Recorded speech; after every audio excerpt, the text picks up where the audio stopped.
Test 1, 2.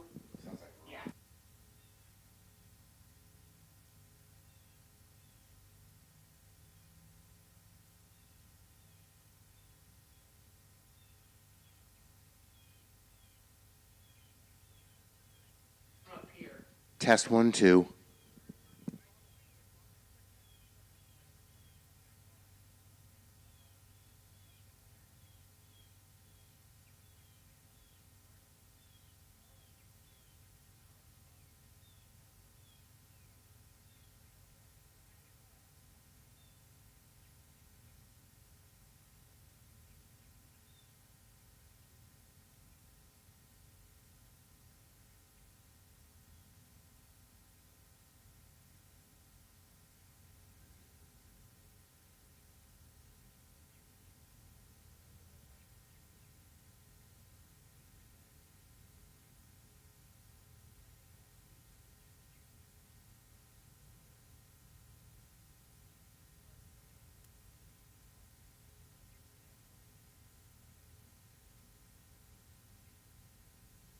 Good morning, Lime Rock Park. I want to introduce myself and Craig Robertson, the star statistician here at Lime Rock Park, for going on his 97th year, I believe. My name is Rick Rosso, and he's not that old, by the way. He's only 42.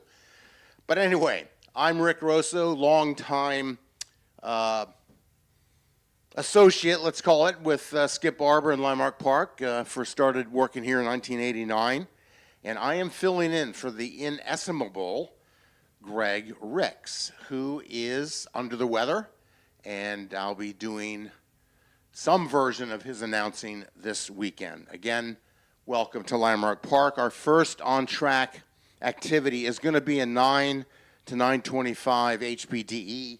That is Group 4, and that will be the first thing on track, followed by 9:50, we got a green flag for Group 2, Practice 1. So Group 2, Practice 1 will be at 9:50. But first thing on track will be the High Performance Driving Experience, Group 4.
As a reminder to all the car corral participants, the parade lap safety meetings, very important, are held at 11:15 today, and that will be 10:40 tomorrow at the Lime Rock Park tent in the bee paddock. You have to attend a safety meeting to get into the parade laps. If you don't show for that, you're not going to be on track. Reminder, 11:15 today for car corral participants and the parade laps.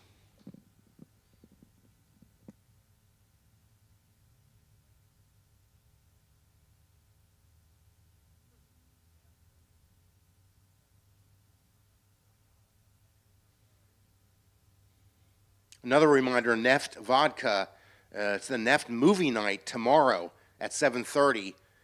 You got to RSVP at limerock.com. But the movie is F1 The Movie. And I went to see it in the theater. It was pretty good. A little bit inaccurate, but Brad Pitt is tremendous. Good movie. So Neft movie night tomorrow, 7:30.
On track right now is the High Performance Driving Experience Group 4 session, 9 to 9:25. We've got about 12 minutes left in this session, and that will be followed by our first race group practice session, which will be at 9:25 to 9:50. That's practice 1, group 1. By the way, this is the third year Miatacon, brainchild of Lime Rock Park's development manager, Walter Irvin, and nothing but kudos for this event. All things Mazda Miata MX-5. This is a tremendous, cool weekend. We got great weather, and again, thanks to Walter Irvin, and then everyone, of course, here at Lime Rock for putting together this unique event in New England.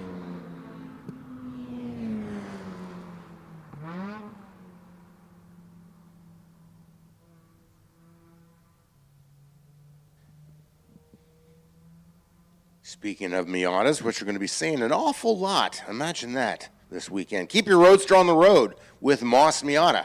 From performance upgrades to stock replacements, from upholstery to gaskets, Moss Miata has everything you need to keep on cruising. Find them at mossmiata.com. And by the way, we do have event tees. The barbershop is your place to go. That's there in the A paddock for the official Miatacon merchandise. Head over to A paddock and grab an event tee and a poster, plus all the Lime Rock Park merchandise and gear.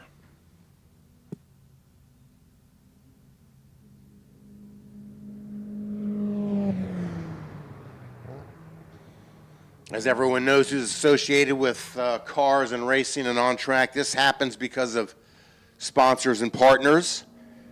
Moss Miata, Mazda of Milford, Whaling City Mazda, Neft Vodka, ACI Dynamics, A. Verdi Storage Solutions, B Works, Connecticut Business Systems, a Xerox company, Connecticut's Call Before You Dig, CBYD, Visit Connecticut, Country Carpenters, we'll talk about them a little bit more later, Cub Cadet, Delamar Hotels, DTLC Equipment and Trailers, Elise Harney Real Estate, the Falls Village Inn, Ferrari of Greenwich, FCP Euro, Foolproof Brewing Company, Goff's Equipment Services, Haggerty, Hummel Brothers, Hustler Mowers, The Interlaken, Liqui-Moly, Marsh McLennan Insurance, Massey Ferguson,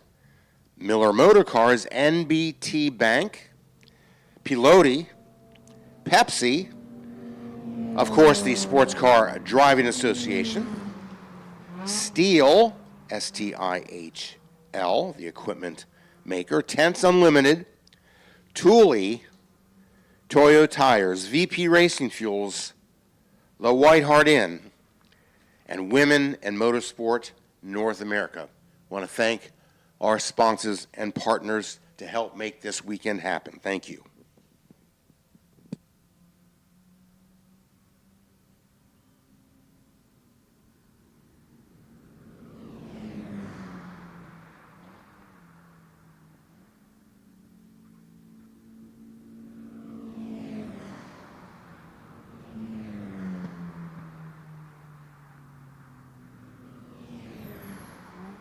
You're here just watching, which is exciting enough. You can actually pretty easily get yourself on track yourself. It's not just for the pros. Visit limerock.com/drive to learn more about how you can get yourself on track in your own car or one of Lime Rock's rentals. limerock.com/drive to learn more.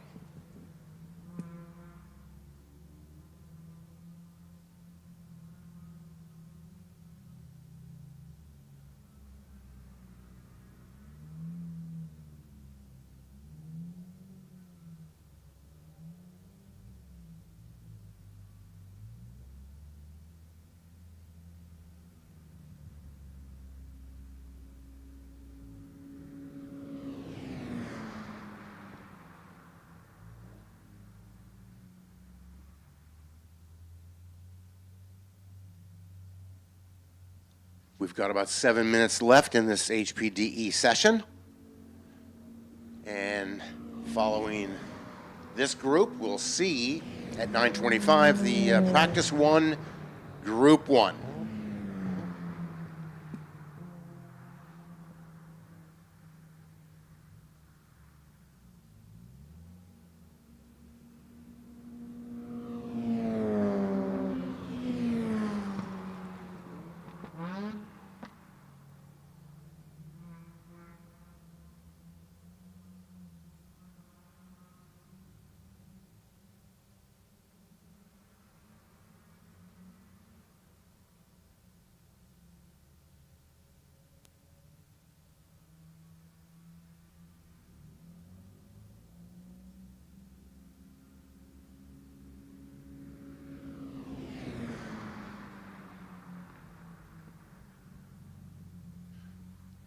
Group one are the Miatas, the original Miatas, 89 to 97, and then NBs are the 99 to 2005. They comprise group one.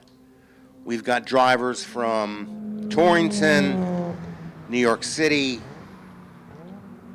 Wyoming, PA, that's outside of Philadelphia, Plymouth, Mass, Peru, Vermont, West Simsbury. We do have a number change in that group. Earl Tucker's Spec Miata is now number 194.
The checker is out on this HPDE session.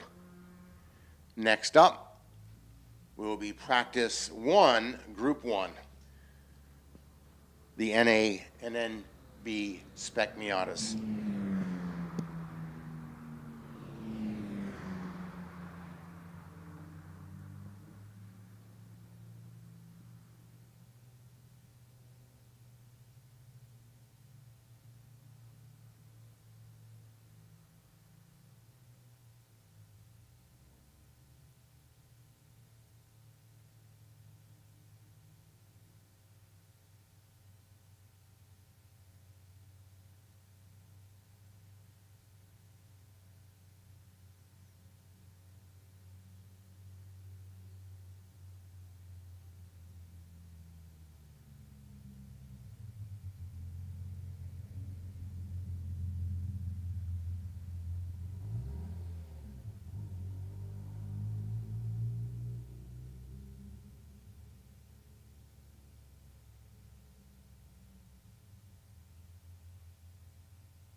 Okay, a few minutes into the session, just if you're curious, our best time is a 108 flat by Sean Noonan. That's in the zero Miata. Zachariah Rosenberg has a 109, and then we've got a bunch of 3 or 4 110s, and a 111, a 112, and another 112. We'll see these times, of course, come down.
I shouldn't have even bothered telling you guys about those 108s and 109s. Right now, the up front guys are running 103s, 103.2, 103.3, 104.3. We should see, I don't know if this session, but we're expecting times down in the 102s, 101s before the morning is out.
Right now we got a close grouping at the top. Christian Sarnecki, Sean Noonan, Justin Ferraro are all in the 101.5s. Ferraro is actually a 101.9. Peter Tonelli, the next quickest at a 102.3. We're watching these times drop down relatively quickly.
Got about 5 minutes left before the checker comes out on this Group 1 Practice 1 session.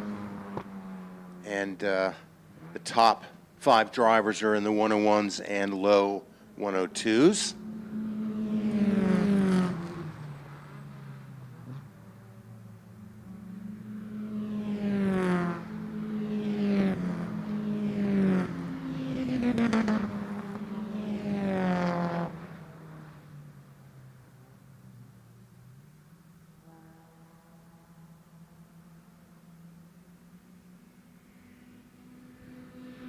So right now we're looking at Sarnecki, Noonan, Ferraro, Tonelli, Katz, and Brockman have put up 101s or 102s.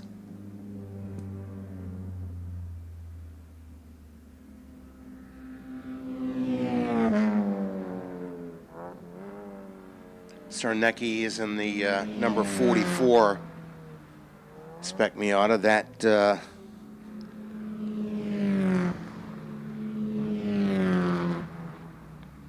That's a black 99. That's a black 99 Miata. Christian is from Plymouth, Mass.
By the way, Lime Rock Park's president and CEO, Dickie Regal, he'll be out in the next group, Group 2.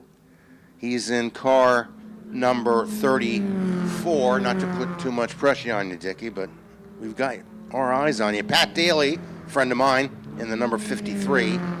He'll be quick.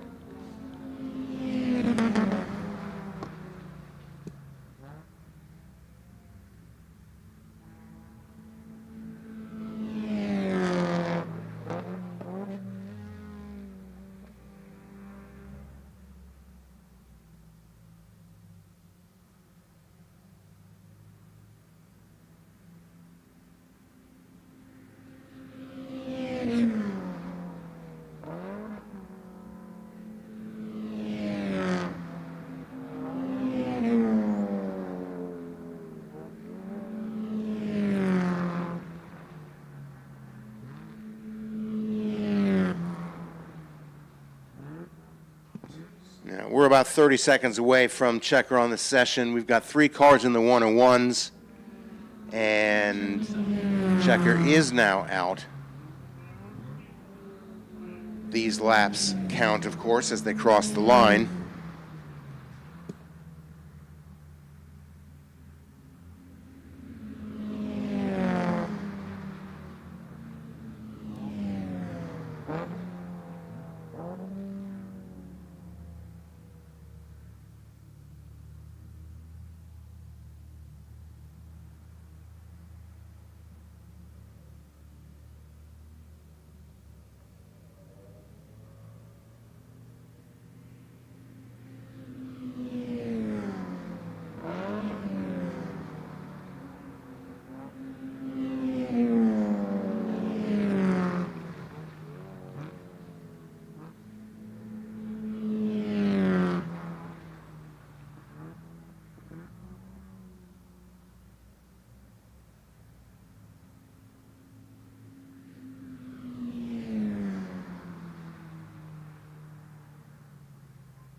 Everyone's taking the checker, and Christian Sarnecki quickest in this session with a 101.285. Sean Noonan with a 101.425. Justin Ferraro with a 101.783. And then the first of the 102s is Peter Tonelli, a 102.390. And Spencer Brockman, 102.773. And Steve Katz, 102.787. Those are your 6 quickest from the first race group practice session.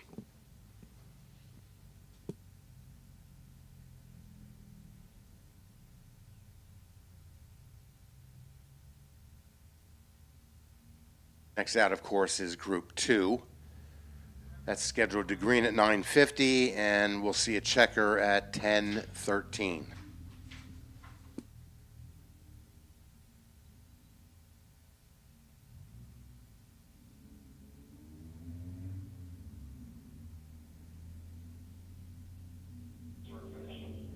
Kurt Sire from Sheffield, Mass. This is this group. Pat Daly from Goshen, Connecticut. Alan Levy from Westport, Connecticut. Delbert Ore from Southport. Of course, Darren Berger, club member, Lime Rock Drivers Club member from Lakeville. Thomas DeCandido from New Milford. Dickie Regal, he lives in Bedford Hills. J.C. Ogle from Lanesboro, Mass. Tommy Rush from Millwood, New York. Aiden Rose from Statsburg, New York. Connor Thomas coming all the way from Loveland, Colorado. Josh Natella from Weymouth, Mass. And Massimo Risi, Greenwich, Connecticut.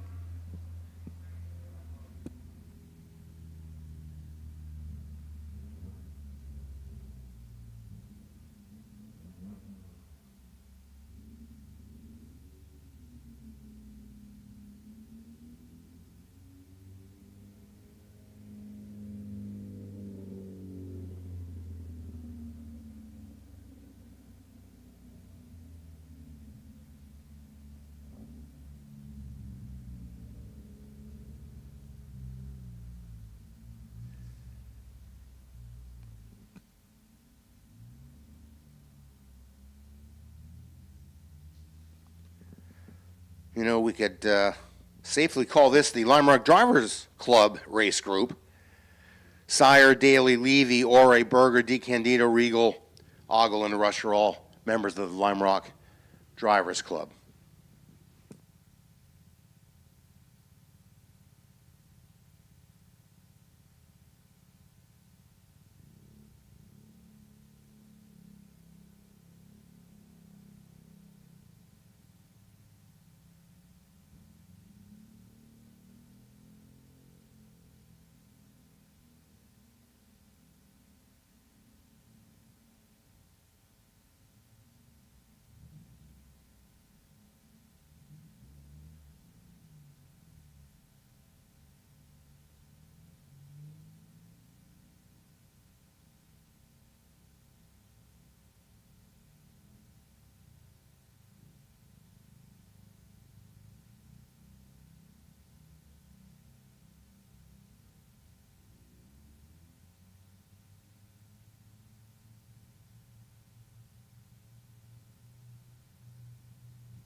Folks, I made a mistake describing this group 2. This is the official Lime Rock Drivers Club race group, Group 2, with a couple of NC Open X drivers out there. But this is basically the club race, the LRDC club race, which should be a pretty good race group. Their practice session starts in just a minute.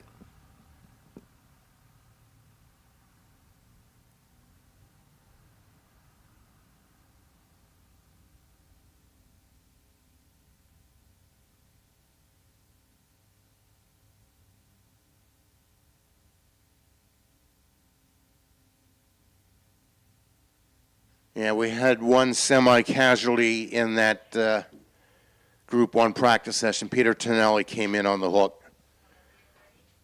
And that wasn't from, that's some sort of mechanical. So he's getting taken back to the paddock, and hopefully they can figure that out. Here comes Group 2, their practice session. Lime Rock Drivers Club primarily race group.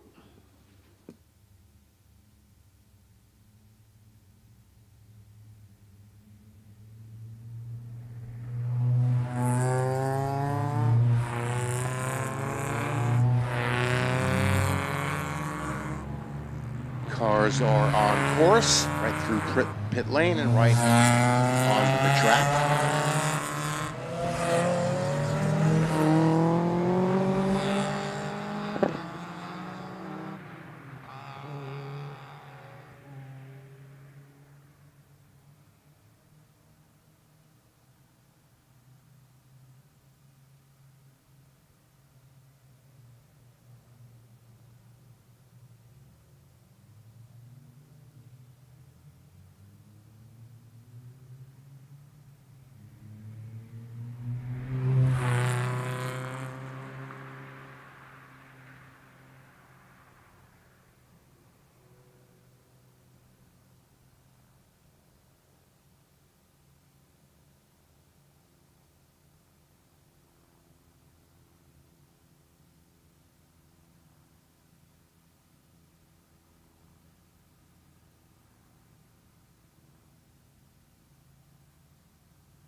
Speaking of the Lime Rock Drivers Club, there is a program called Member for a Day, and that's you drive your own car and test the limits of both you and the car.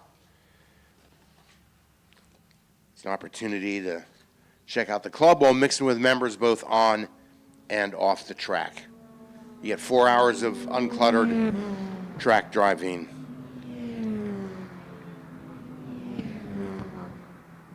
And you're coached the whole time from the right seat.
Well, things don't get real until we start seeing 103s and 102s, and actually we look at Aiden Rose with a 102 857, and in the 18 car we've got Massimo Risi. He's actually got a 102 548.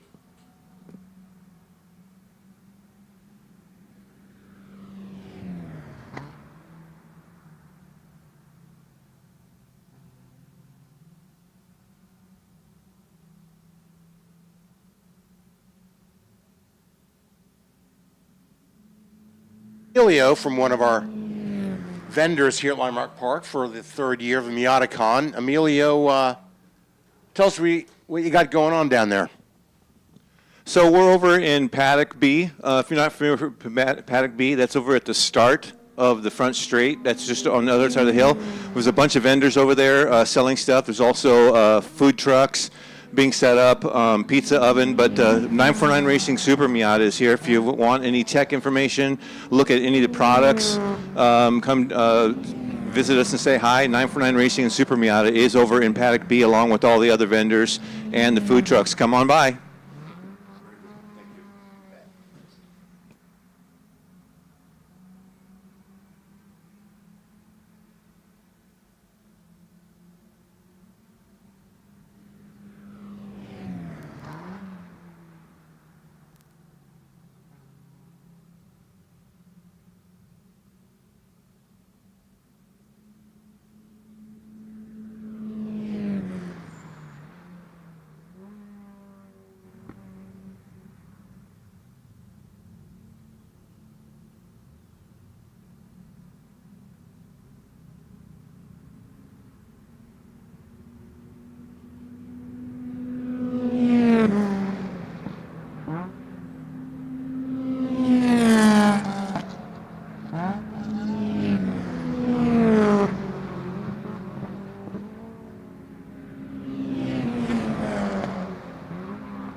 Well, we've seen our first 1 minute flat of the day. We'll see more of those. Massimo Risi with a 1 minute flat, .755. Next quick is Aiden Rose with a 101.808.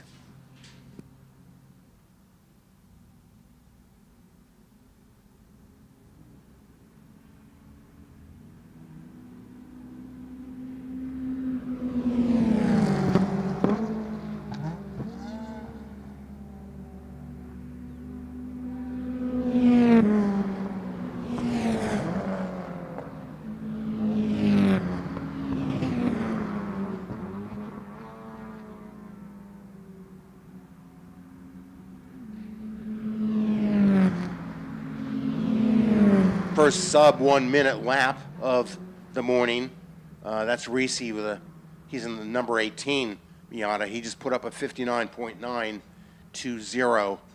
And Josh Natella in the number 8 is at a 101.459. But we've got a first sub 1 minute lap. We'll see a bunch of those.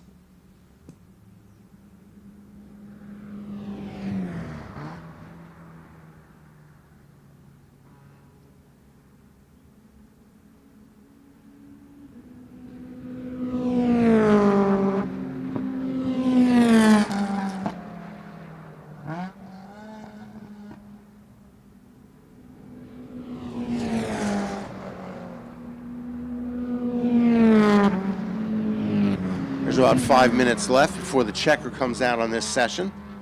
The Lime Rock Drivers Club Group 2.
Josh Natella is bumping on that sub 1 minute door, but he's still about a second behind Massimo Risi. Aiden Rose still showing third quick with a 101.808.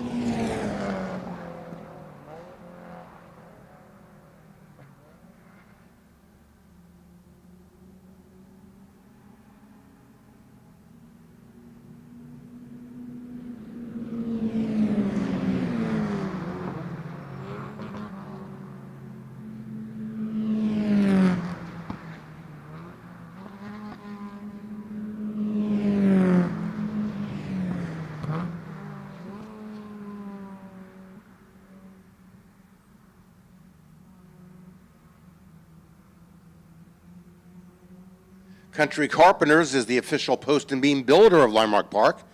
They built our famous beer pavilion up on the left-hander hillside. Quality hand craftsmanship, timeless design, and they now have a garage, something they're calling a garage sale, 15% off all of their salt box kits.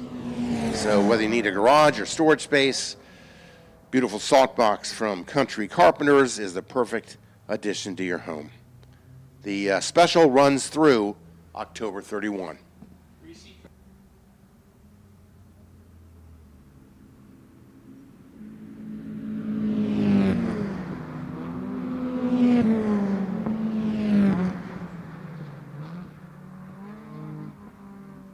We have a couple minutes before the checker, and Massimo Risi is still our quickest with a 59.7, and Josh Nutella has a 1 minute flat .161, so about 4/10 away.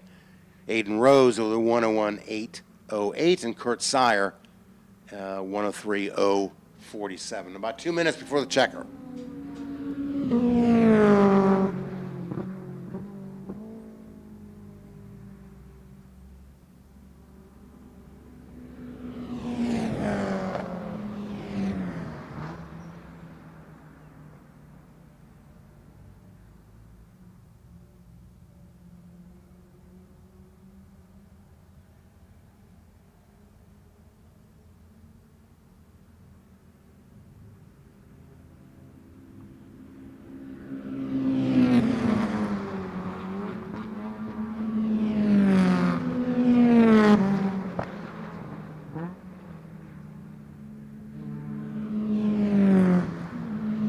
Each race group gets 2 practice sessions, and then our qualifying sessions begin at 1:10 today.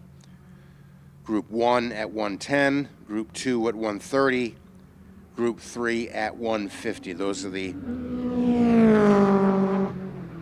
green flag times for qualifying for their first race.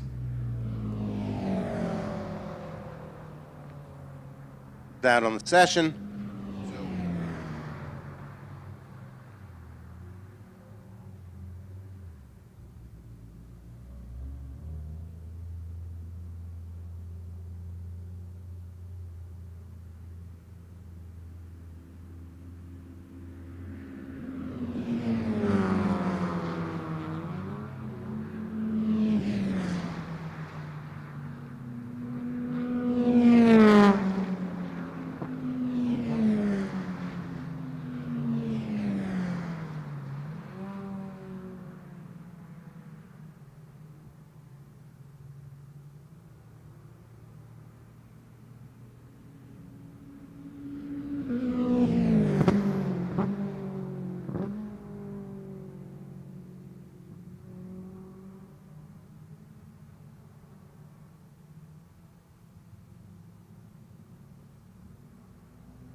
So for those unfamiliar with how we work the Friday qualifying and races, after their practice sessions, we do have races beginning at 2:40, and where you finish in that race will be applied in combination where you finish in tomorrow's first race for each race group. And that's done by points versus qualifying or lap times. It's not a lap time ordering, it's a points ordering.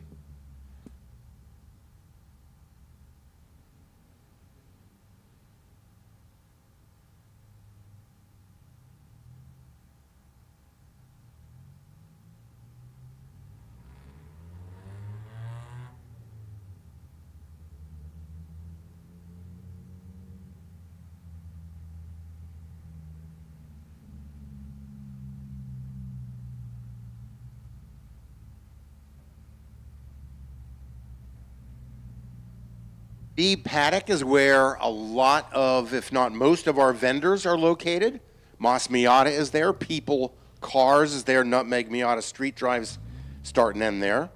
Airstream is there. There's a nice hangout area. Artists Race Labs, 949 Racing. You heard from Emilio a few minutes ago. Renewal by Anderson, one of our vendors. Lick Wimali, Planet Miata, Whaling City Mazda, Mazda of Milford, Crashed Out Media, Spec 13 Motorsports, Food Bank for Pets, and Creative Audio Systems.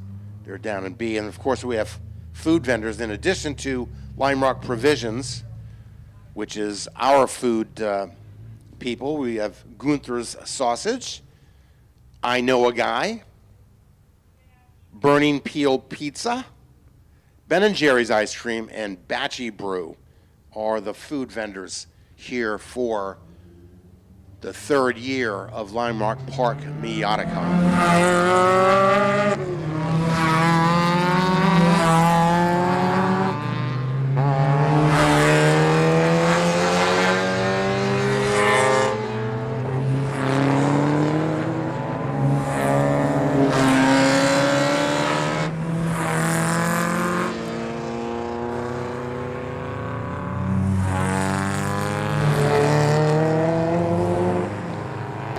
Group 3 practice now on track. This is the NA and NB Open X class. And we've got locals, we've got people from Massachusetts, New Jersey, Georgia.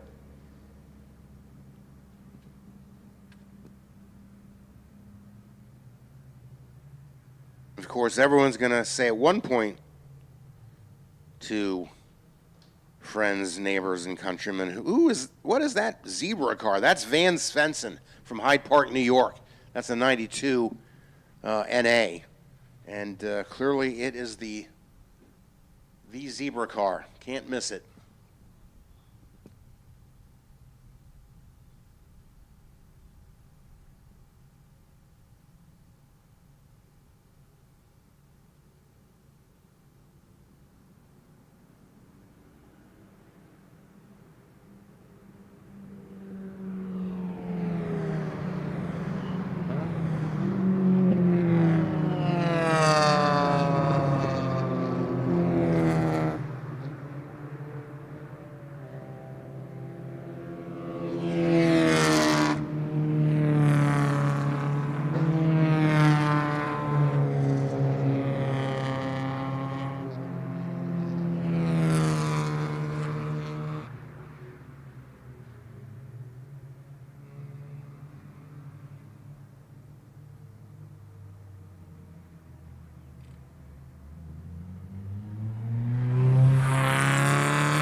First time out for Group 3. This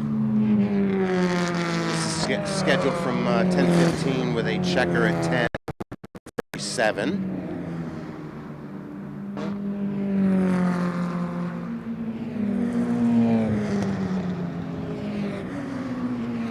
That will be followed by the second of today's HPDE, High Performance Driving Experience. That's Group 4. They'll be out from 10:40 to 11:03.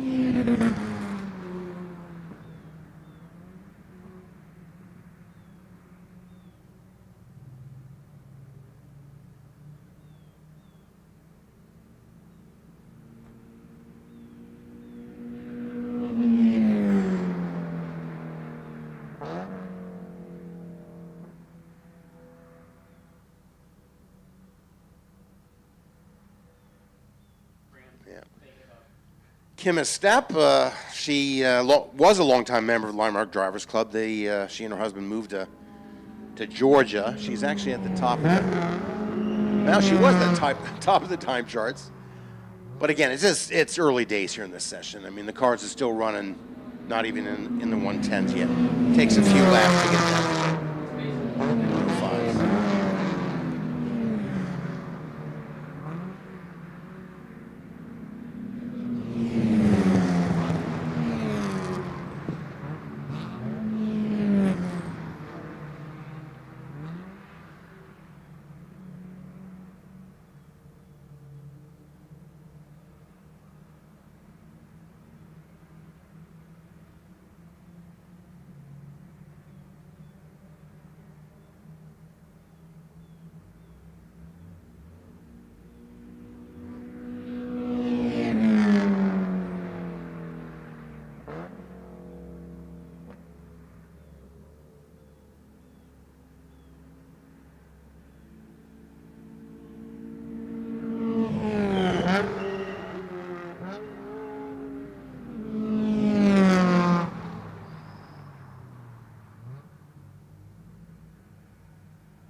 FCP Euro is the official auto parts supplier of Limerock Park, offering genuine OE, OEM, and aftermarket parts for European cars since 2001.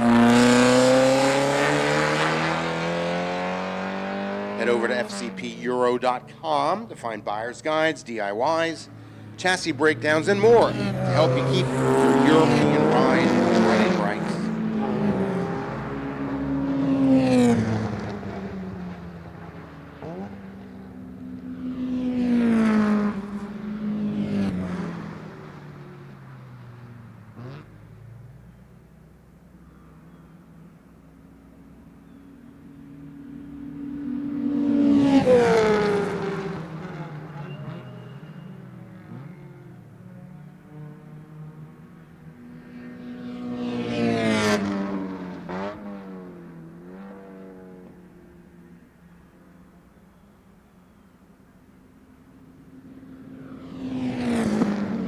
Right now, your quickest cars out there is the number 553 of Rick Hosley. He's got a 1 minute flat 0.6. You got Michael Stack, S-T-A-C-H, hope I'm saying that right. He's got a 101 497. He's in the number 1 car. And noted, infamous, very quick Don Drizzlane with the Lime Rock Drivers Club, one of our coaches in the number 34 car. He's still getting tires and things warmed up. He's got a 103 out there.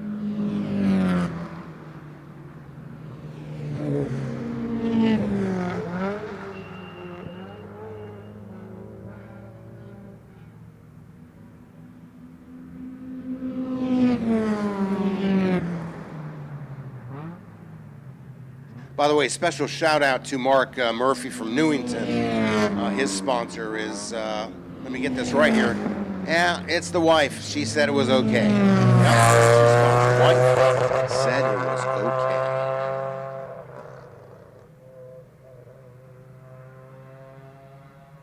And actually, he's doing pretty well. He's in the top 10. He's 8th quick at this point.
Miller Motor Cars is one of the longtime partners here at Lime Rock Park. They're out of Greenwich, and they are dealers for Aston Martin, Ferrari, Bentley, Rolls-Royce, McLaren, Bugatti, Pagani, Maserati, and Alfa Romeo. And you can see their full lineup of brands and the inventory at millermotorcars.com.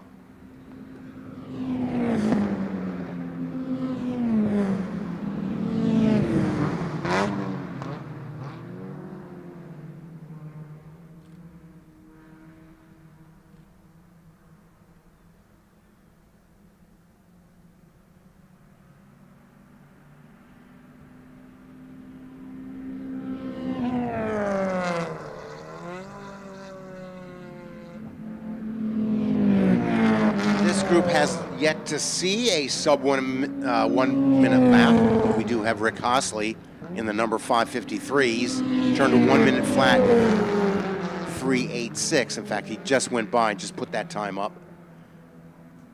The number 1 Michael Stack car, he's at a 101.497. And then we've got Chris Haywood and Don Drislane are both in the low 103s.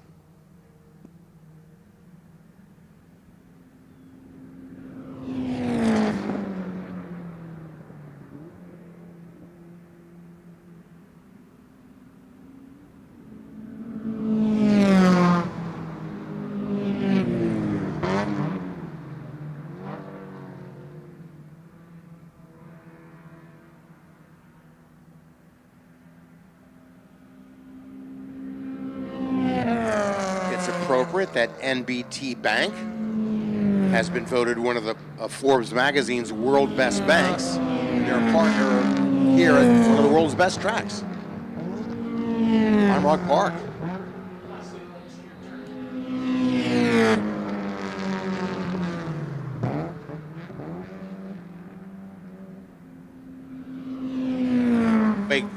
Craig Robertson brought up an interesting factoid. Last year's Miatacon races, it was Rick Hossley who put up the fastest time of the whole weekend, which was a 59.141. I don't remember the weather. May have been similar to this, but getting into the 59s, it's may not be easy to see something in the 58s, though it has happened.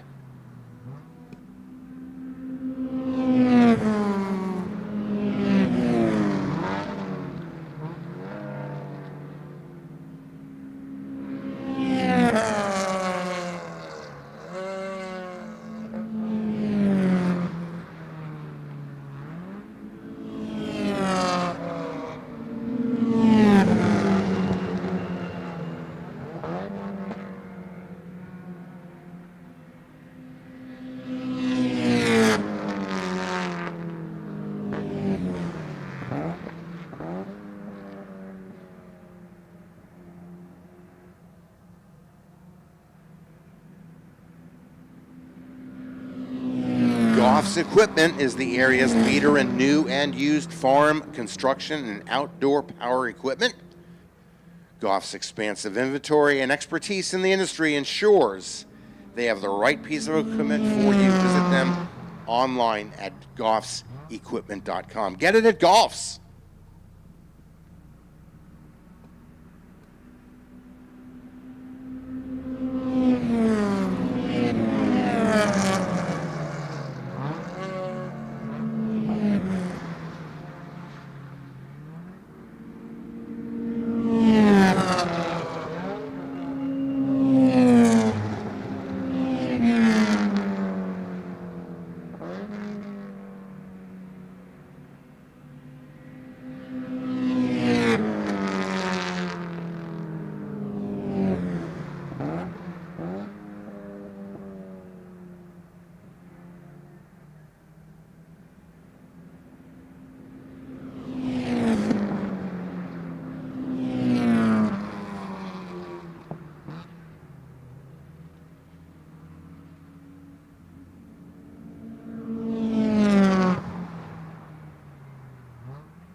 Goff's Equipment is the official dealers of Cub Cadet Mowers, Hustler Mowers, Massey Ferguson Tractors, and steel power equipment.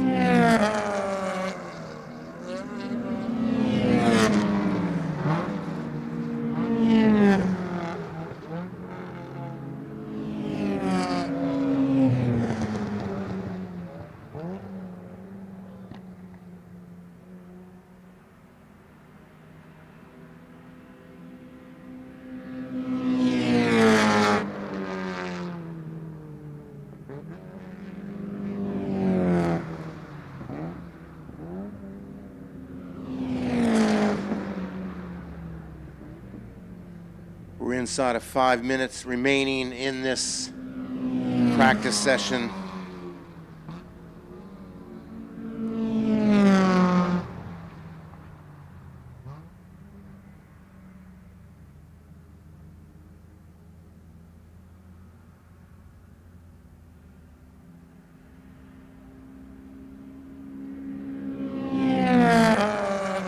When we check her, next out will be the High Performance Driving Experience HPDE Group 4. That runs from 10:40 to 11:03. And then we're into our second practice sessions. Group 1 headed out at 11:05 for their second of 2 practice sessions today.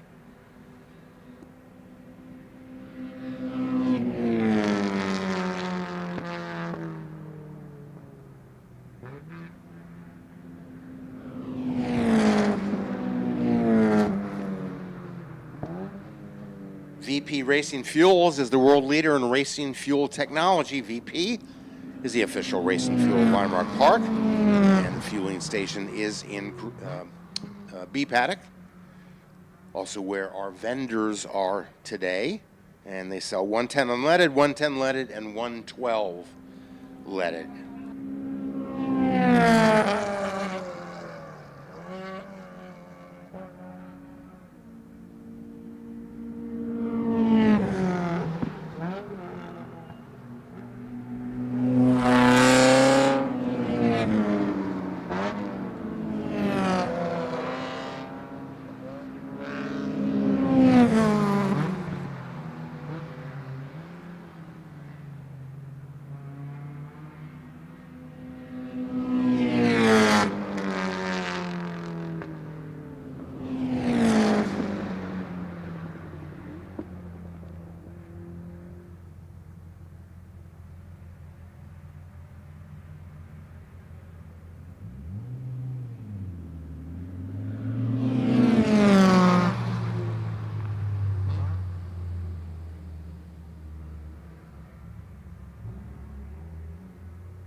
From automotive performance vinyl wraps and ceramic paint protection films, ACI Dynamics in Seymour, Connecticut is your East Coast premier one-stop shop.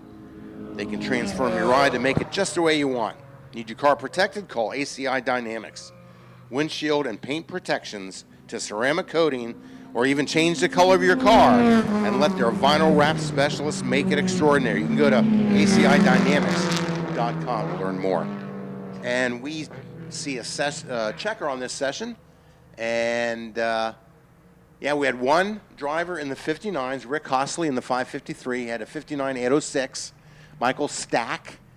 Again, I'm hoping I'm saying that right. I'll go find him later. He had a 101 392. Peter Tonelli. Peter A.J. Tonelli with a 101 573. Chris Hayward with a 102 177. And Don Drislane, the Landmark Drivers Club coach, had a 102 531.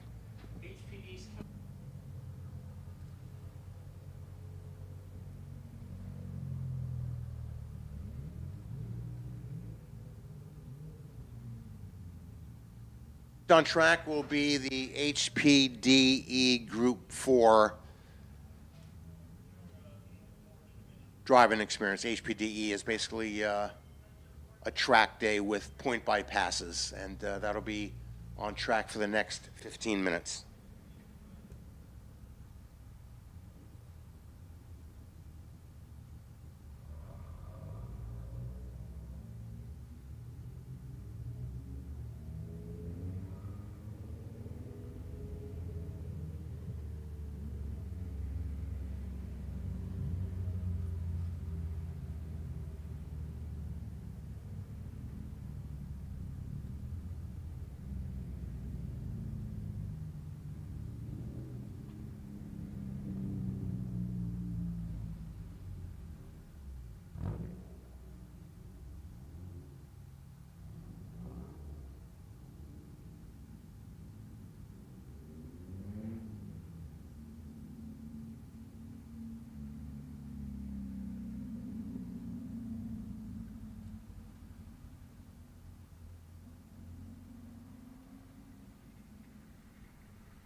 this weekend's vendors, most of whom are down in B Paddock. We have Moss Miata, we have People Cars,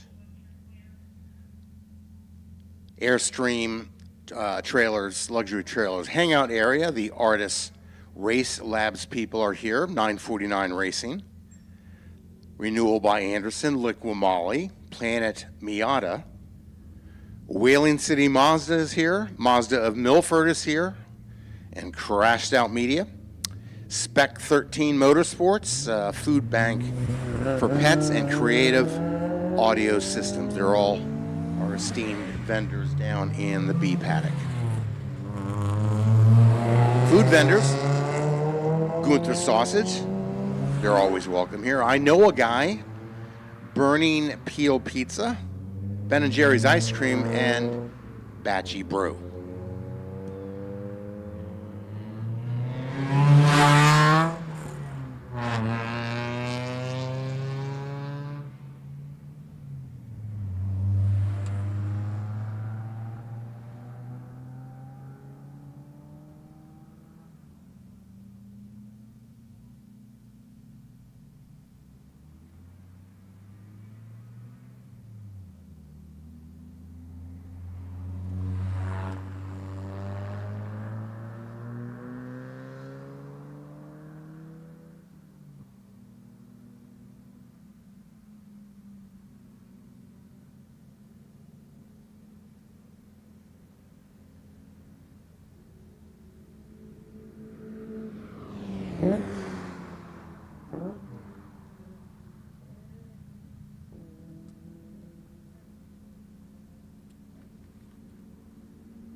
A reminder, the Car Corral safety briefing is in B Paddock. If you want your parade laps, you have to be at that meeting. That begins at 11:15 in B. So if your intent is to get some parade laps around Limerock Park, make sure you're in B Paddock by 11:15 for the safety briefing.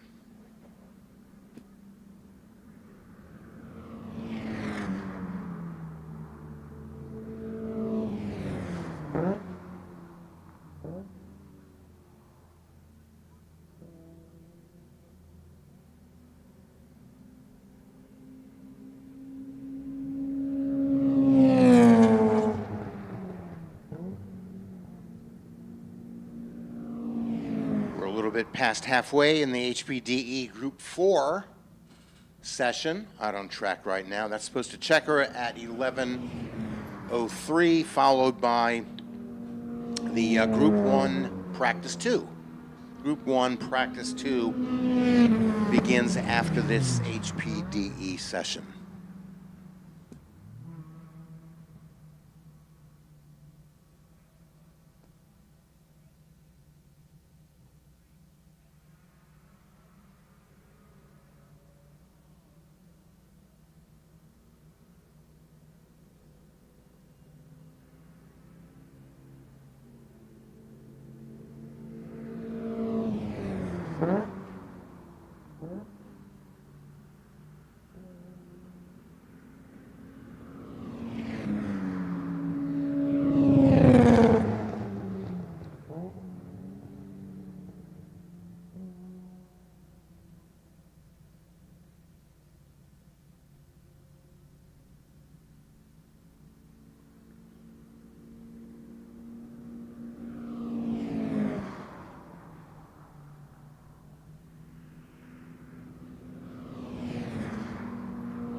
check are thrown on this session.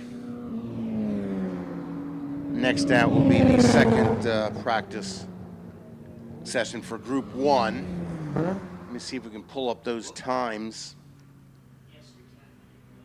from the first session.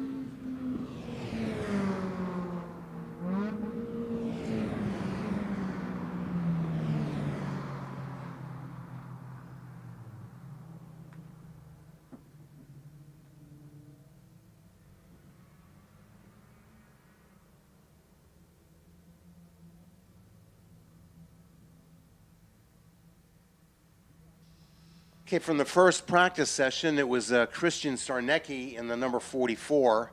His best lap was a 101.285. Sean Noonan in the 0 with a 101.425, just a tenth and a half behind. Justin Ferraro was third quick, 101.783. And Peter Tonelli the second, 102.390. Fifth quick in the number 196 was Spencer Brockman with a 102.773, and sixth, Steve Katz, number 3, with a 102.787. Those are their times from their first practice session, and we'll see them out here shortly for their second.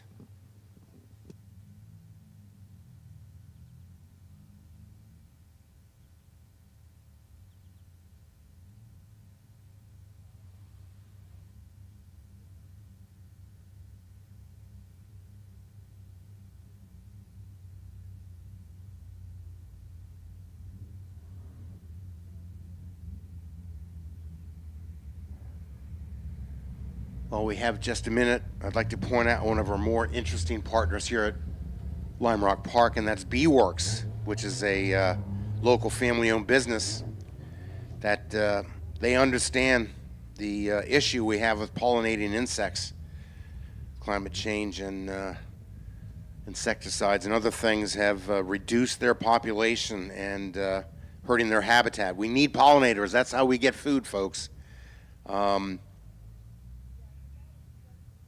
In fact, they have apiaries here on the property, driver's left down San Posey Strait. You'll see a collection of yellow beehives, if you will. They install and maintain apiaries to pollinator landscaping, meadowscaping, and land management. Bee-Works is here to help the pollinators, primarily bees. They face many challenges, and they need our help, Bee-Works' help. You can learn more at beeworksllc.com.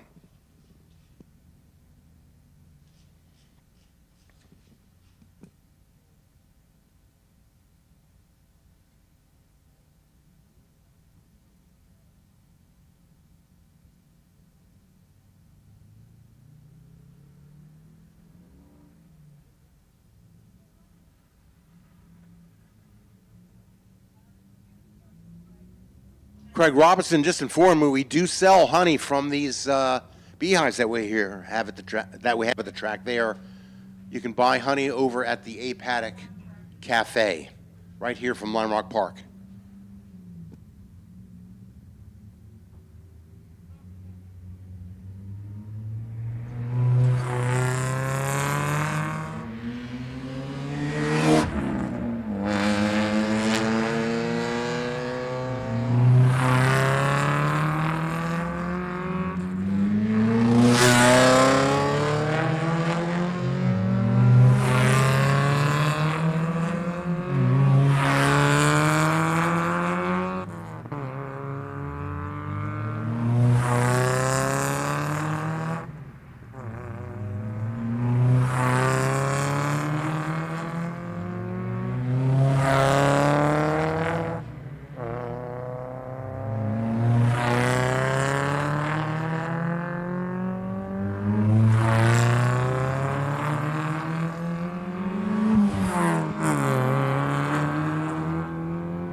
A Paddock Concessions is open for your dining and drinking pleasure. Tomorrow we open the Country Carpenters Beer Pavilion on the hillside. That's not open today, but if you need something to drink, something to eat, we've got our vendors down in B Paddock, plus Limemark Provisions, headed by Mark Mazzio, in the A Paddock Cafe. You can get beer there, too.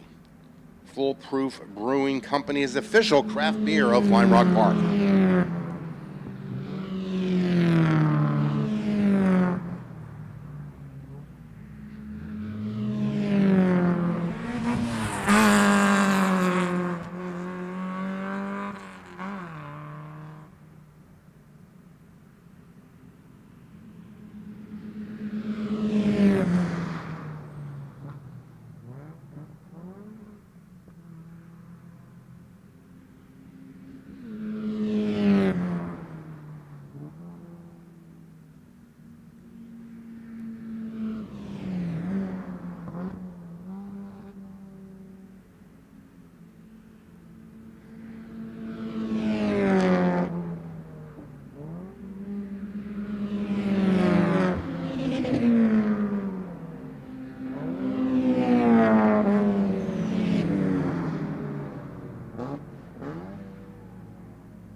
If you're wondering about tires, these Miatas are out on Hoosier. They're technically DOT legal, Department of Transportation legal tires, but they're actually not a tire you do want to run on the street, and especially in the wet. So they're essentially slicks. They do take a few laps to get up to temp. You don't want to abuse them. You don't want to take all the life out of them. So tire management does play a part in qualifying and the races. So you can go visit the Hoosier, I'm sorry, I'm not saying that clearly. Truck. It's down there at the top of the A Paddock.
Well, at this moment, we've only got one car in the low 101s. That's Sean Noonan in the 0 car. And then we got a whole gaggle of people in the 102s. Earl Tucker, Justin Ferraros, Cats, Spencer Brockman, Christian Sarnecki. They're all in the 102s. There we go. Noonan just put in a 1 minute flat .9. We are about 11 and a half minutes into this session.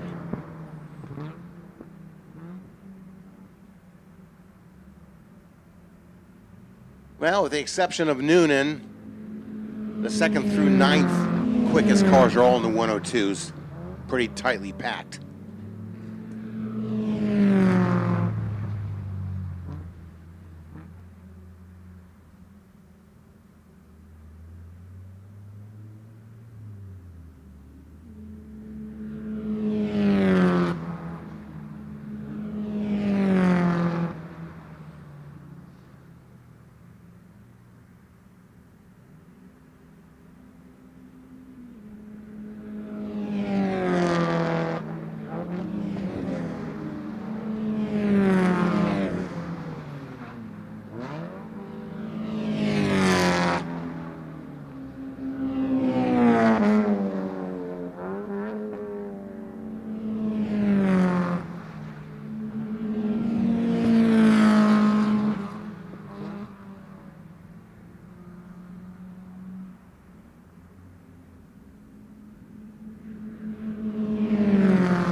down in that session, and let me see if we're going to pull the times up here in a second.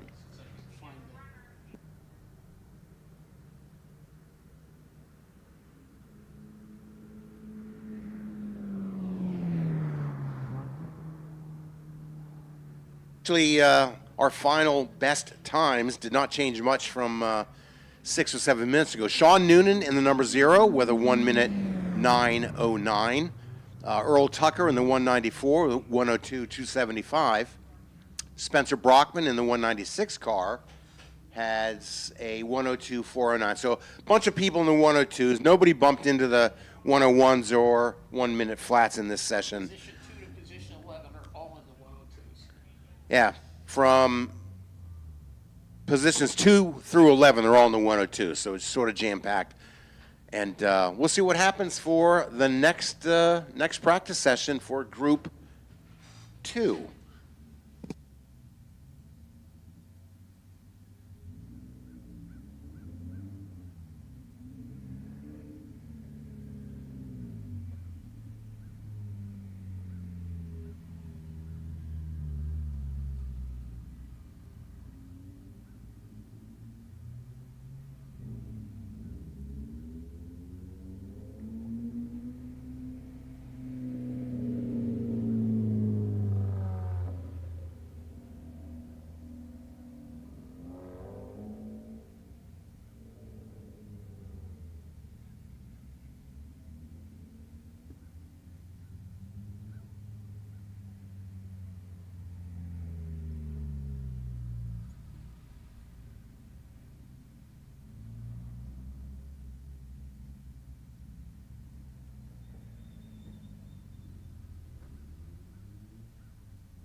All right, so the second practice session for Group 2 will be out shortly, and we'll take a look at their times from earlier in just a moment.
So Lime Rock's crew had to bring a car in off the track after that session, so we're going to be having a green soon. In fact, I think we are technically green. We're just waiting for some cars from Group 2 to head out.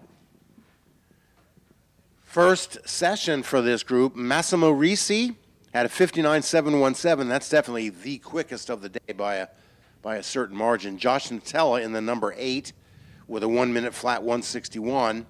And the number 46 car of Aiden Rose with a 101.808. Those were your 3 quickest from their first practice session.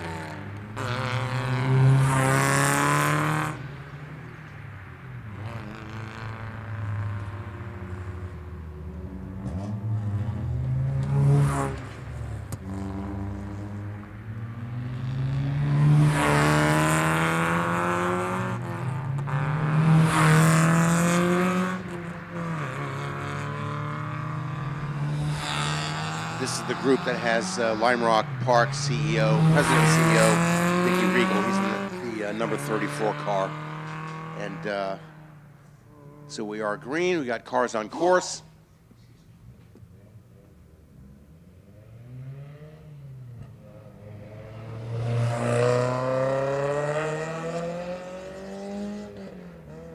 Raise a glass with Foolproof Brewing Company, the official craft beer Lime Rock Park, straight out of Bridgeport, Connecticut. Foolproof's new brewery, tap room, and kitchen brings bold brews, craft cocktails, and a fresh menu to our reimagined historic space. Fuel your weekend with flavor. Foolproof Brewing, now on tap at Lime Rock Park.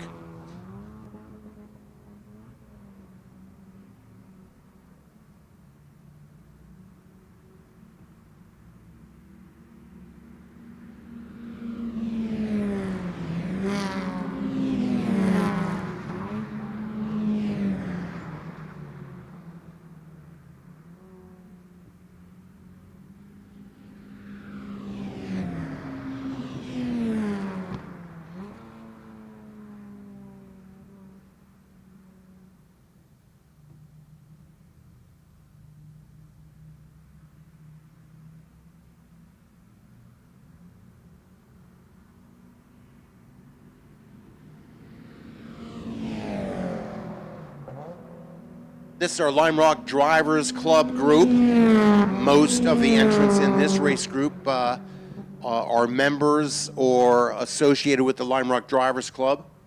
That's headed up by Simon Kirkby. He's one of our stewards this weekend, actually.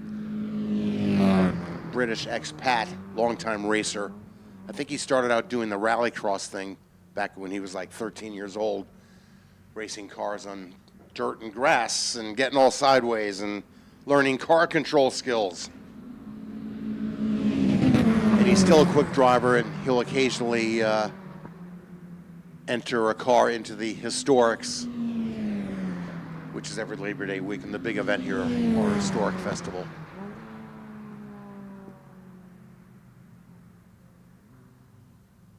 By the way, if I'm not mistaken, Craig, I believe there are certain Miatas of the early days that are now racing in historic festivals. That's how long the Miata has been around. Just a fantastic car. I don't have to tell anyone here what they meant to the reinvigoration of the concept of the small, sporty sports car convertible. And Miata has just done it so well over the years. Early ones are 1990.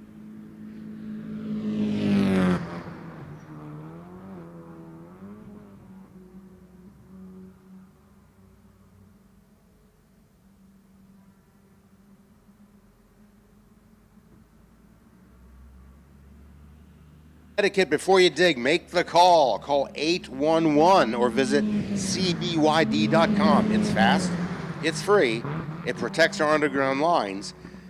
And whether you're in Stamford or Stonington, don't dig blind. Know what's below. Call before you dig. It's the law, too, by the way.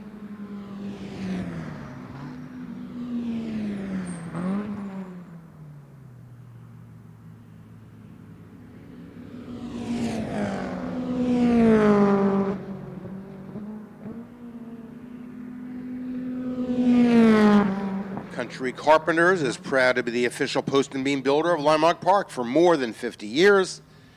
They've crafted pre-cut kits for barns, carriage houses, and outbuildings that reflect classic New England charm. Looking to build a timeless home? Ask about early New England homes, classic, colonial, American-style homes. Visit countrycarpenters.com to learn more. They did build our beer pavilion, not open at the moment. It will be open all day tomorrow, but fine builders, post and beam builders.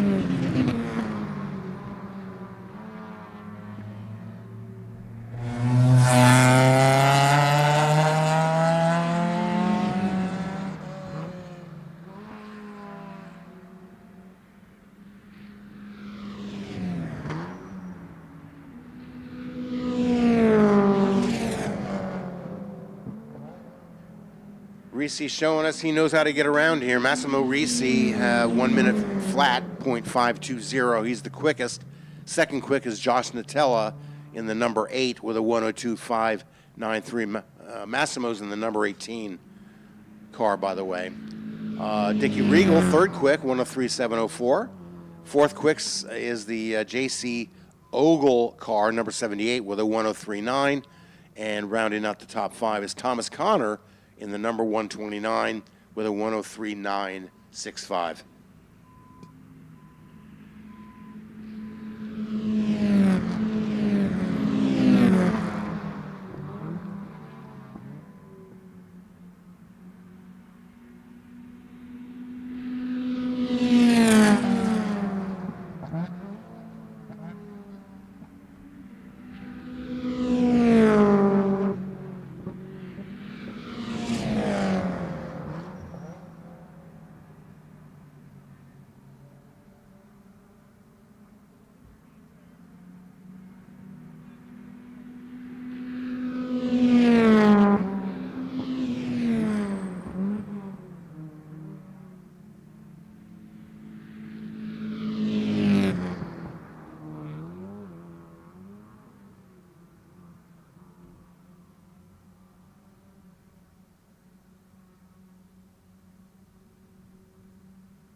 Delamar Hotels and Spas are pleased to sponsor Limerock Park and Miatacon as Connecticut's premier destination for unparalleled hospitality. They know a thing or two about elegance, history, and tradition. Spend a day relaxing at the spa, indulge in a decadent meal at their award-winning restaurants, or simply relax in the comfort of your well-appointed guest room. Delamar looks forward to welcoming you soon to Greenwich, Southport, West Hartford, those are all in Connecticut, of course, and Traverse City, Michigan.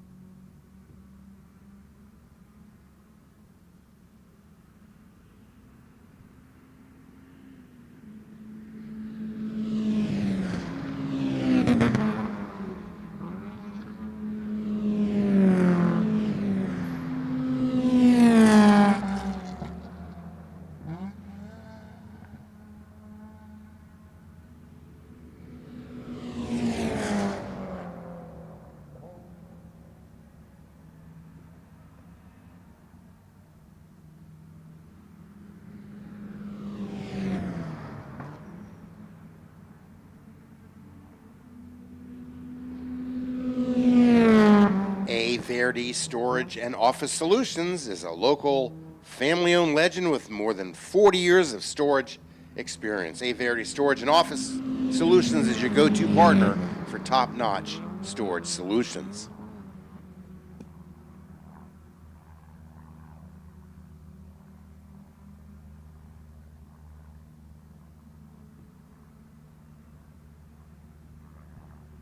Safety Clean, a Clean Harbors company, is the official environmental service company of Limerock Park.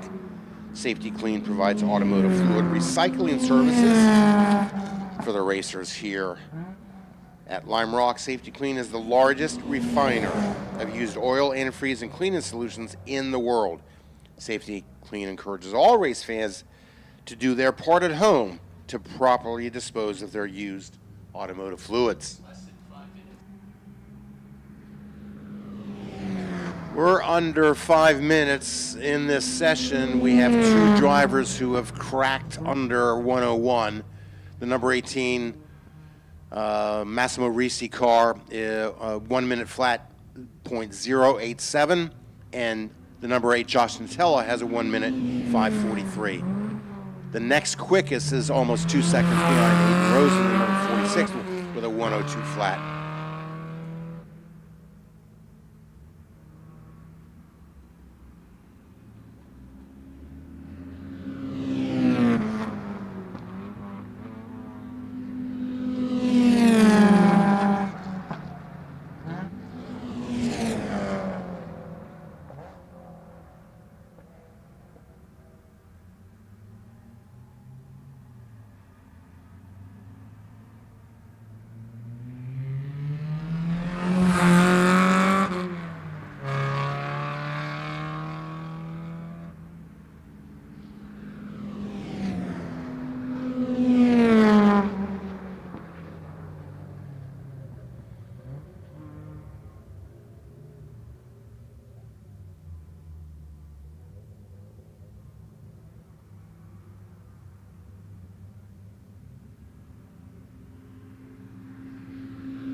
The next session out after this one, and we're under a couple minutes to go, is the second practice session for Group 3. Then we'll be in the lunch mode. We'll be in the parade lap mode. Our next on-track session following lunch will be the HPDE for Group 4. But still, we got Group 2 finishing up their practice session. We have Group 3's practice session coming up with a green flag at 11:45.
Okay, the first group of cars getting the checker.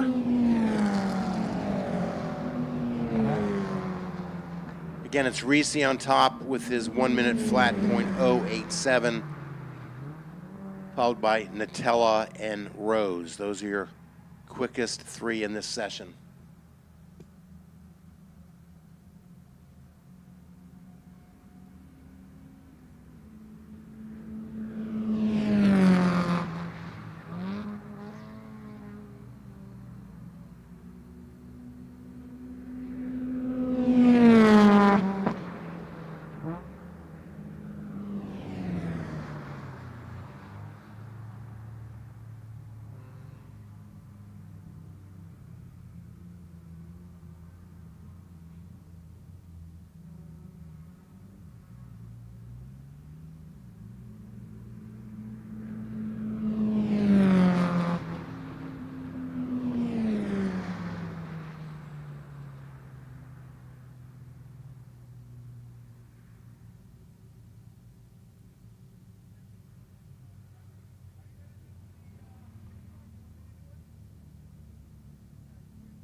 Okay, Group 3 is free to get to the racetrack.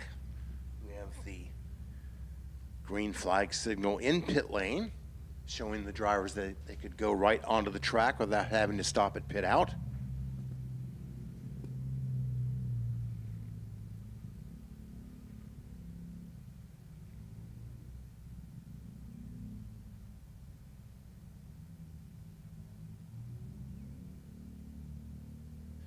Group 3, from their first practice session, it was Rick Hosley in the 553 who had a 59.806.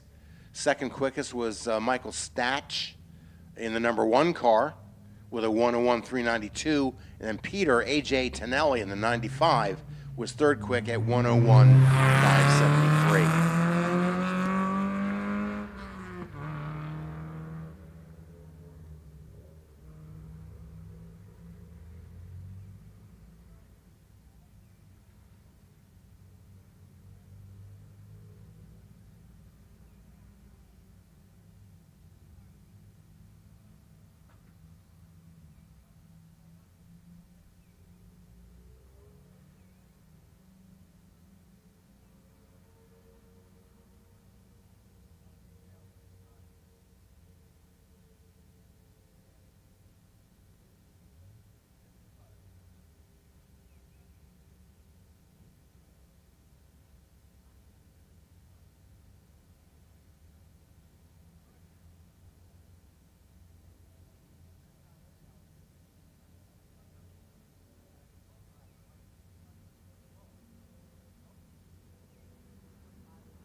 representative times. Peter Tonelli in the number 91, the first in this group to get under a minute with a 59.679.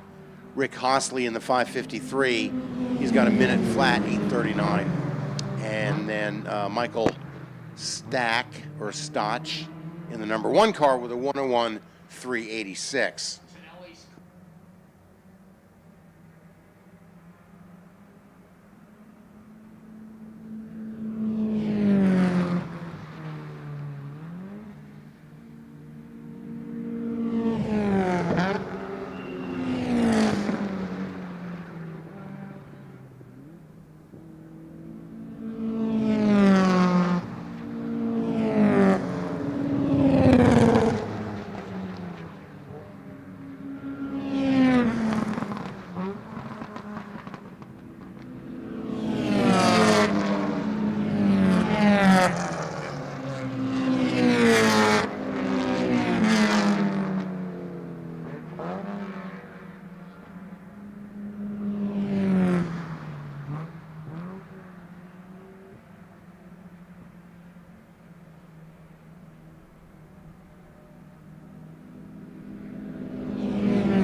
This group now has 2 drivers sub 1 minute, Peter Tonelli in the 91 and Rick Hostley in the 5:53. Tonelli is at 59.3, Hostley a 59.5.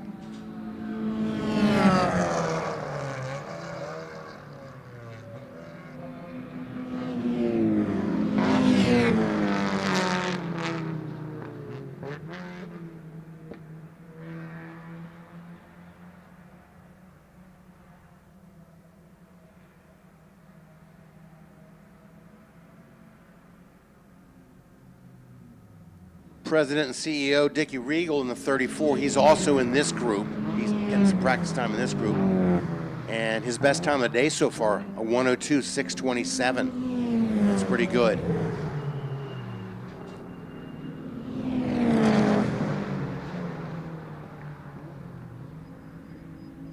Regal is in the number 34. He's in an NB.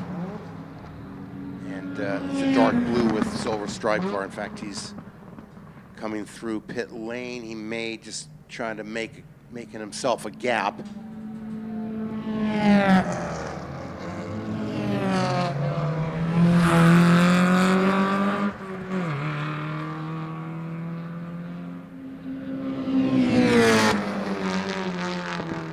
Tonelli in that 91 car is he's knocking on the door of the 58s. He just put up a 59.193 last time by. If he can find 2/10, he'll be the first car in the 58s.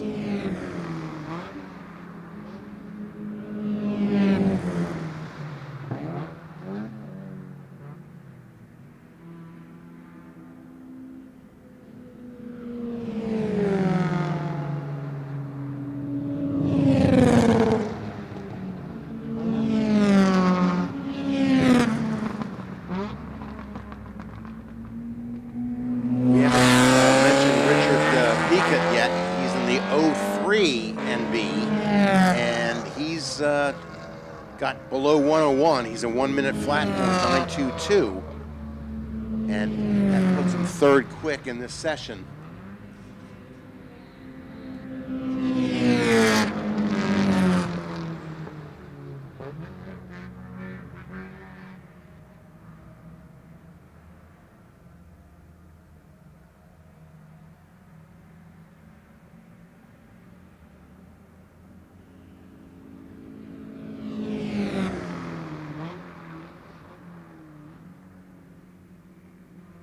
Actually, it's Don Drislane, who's one of our lead instructors at the Lime Rock Drivers Club. He's the one in the number 34 putting up the 102. In fact, he just did a slow drive through pit lane trying to make himself a gap.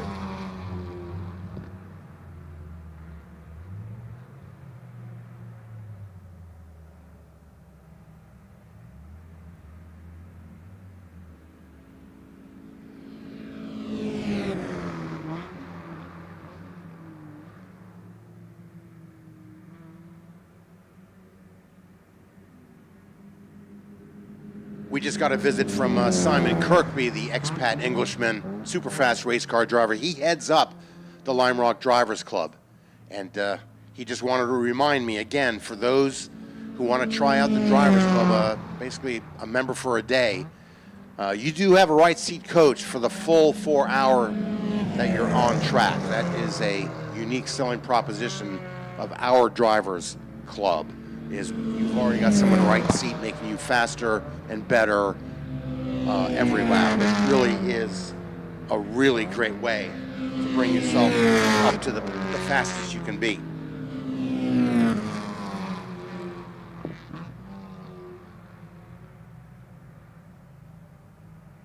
It's a quick group. We got 2 drivers in the 59s. We got 2 drivers in the 1 minute flats. And then we got 2 drivers in the low 101. So this is a pretty good group. Is out on this session, and we will read off the final laps just in case someone's on a hot lap before they receive the checker. Then what happens next is basically, what do we got? It's a half-hour break. We're calling that a lunch break. And then there are parade laps for the car corral, the Mazda car corral. Those parade laps will run until 12:35 or so. Then on track after the parade laps will be the high-performance driving group. Technically, we're calling them Group 4, but that HPDE driving experience, that runs from 12:40 to a little bit after 1 o'clock. Then we're into qualifying. Group 1 qualifying begins at 1:10.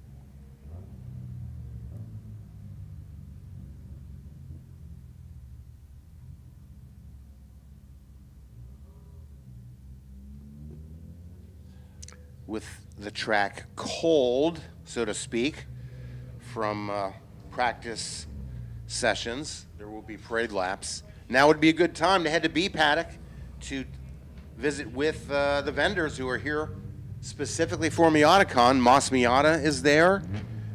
People Cars. That's Cars with a K, by the way. Nutmeg Miata Street Drives are down there, by the way. The Airstream Hangout area is in slot 4. Artist Race Labs. 949 Racing is there. They have parts on display, and you can ask them tech questions to boot. Renewal by Anderson. Liqui-Moly. Planet Miata. Whaling City Mazda and Mazda of Milford have displays. Crashed Out Media is there. Spec 13 Motorsports. Food Bank for Pets, close to my heart, and Creative Audio Systems. They're all down in B Paddock. The food vendors, Gunther's Sausage, I Know a Guy, Burning Peel Pizza, Ben & Jerry's Ice Cream, and Batchy Brew. That's 5 food vendors down there. Gunther's Sausage, I Know a Guy, Burning Peel Pizza, Ben & Jerry's Ice Cream, and Batchy Brew.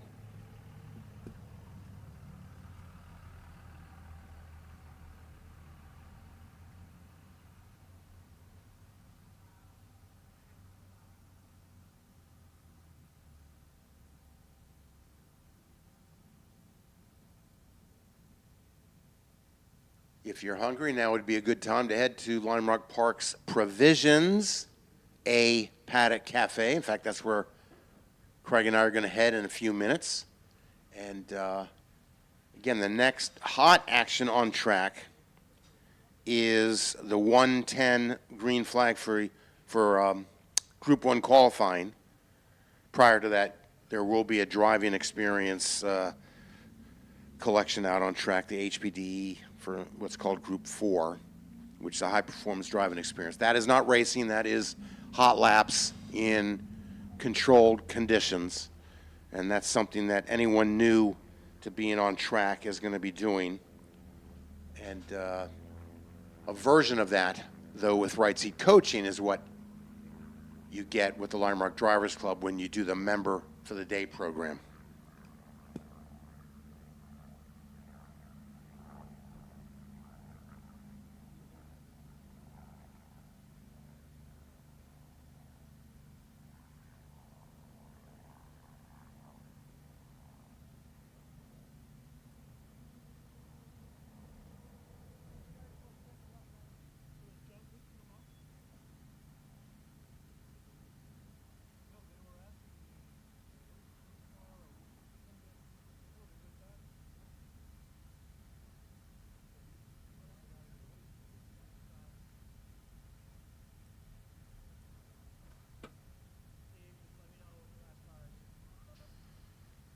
Car corral parade laps are oftentimes the first time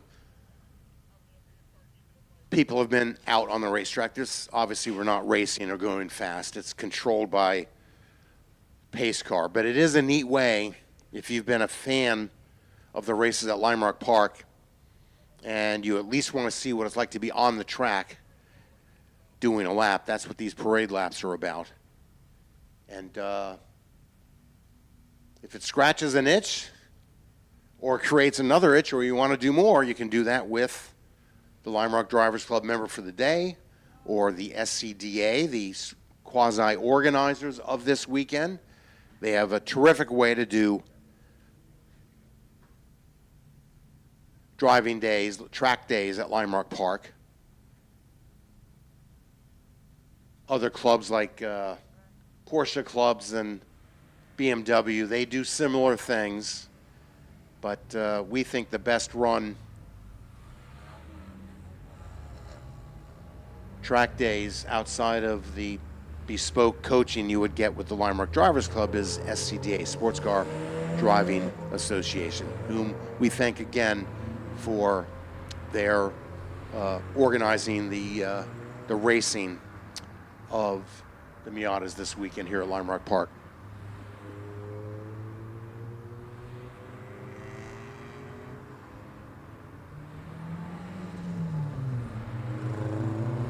The way this is a giant parade lap group. We got cars still as far up as pit in And our pace car is headed to the right-hander. This is pretty cool stuff.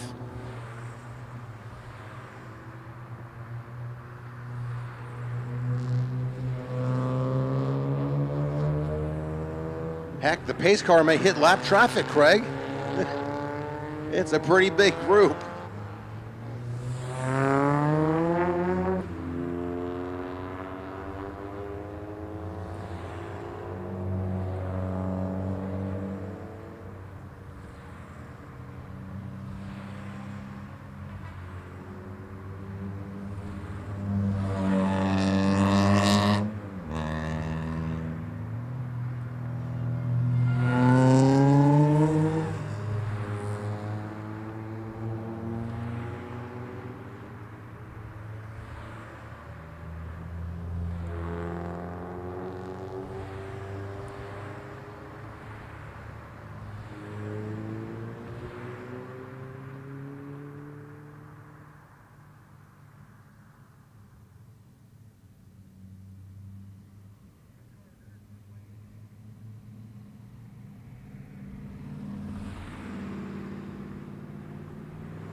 Now we've got a line of cars that's almost a mile and a half long.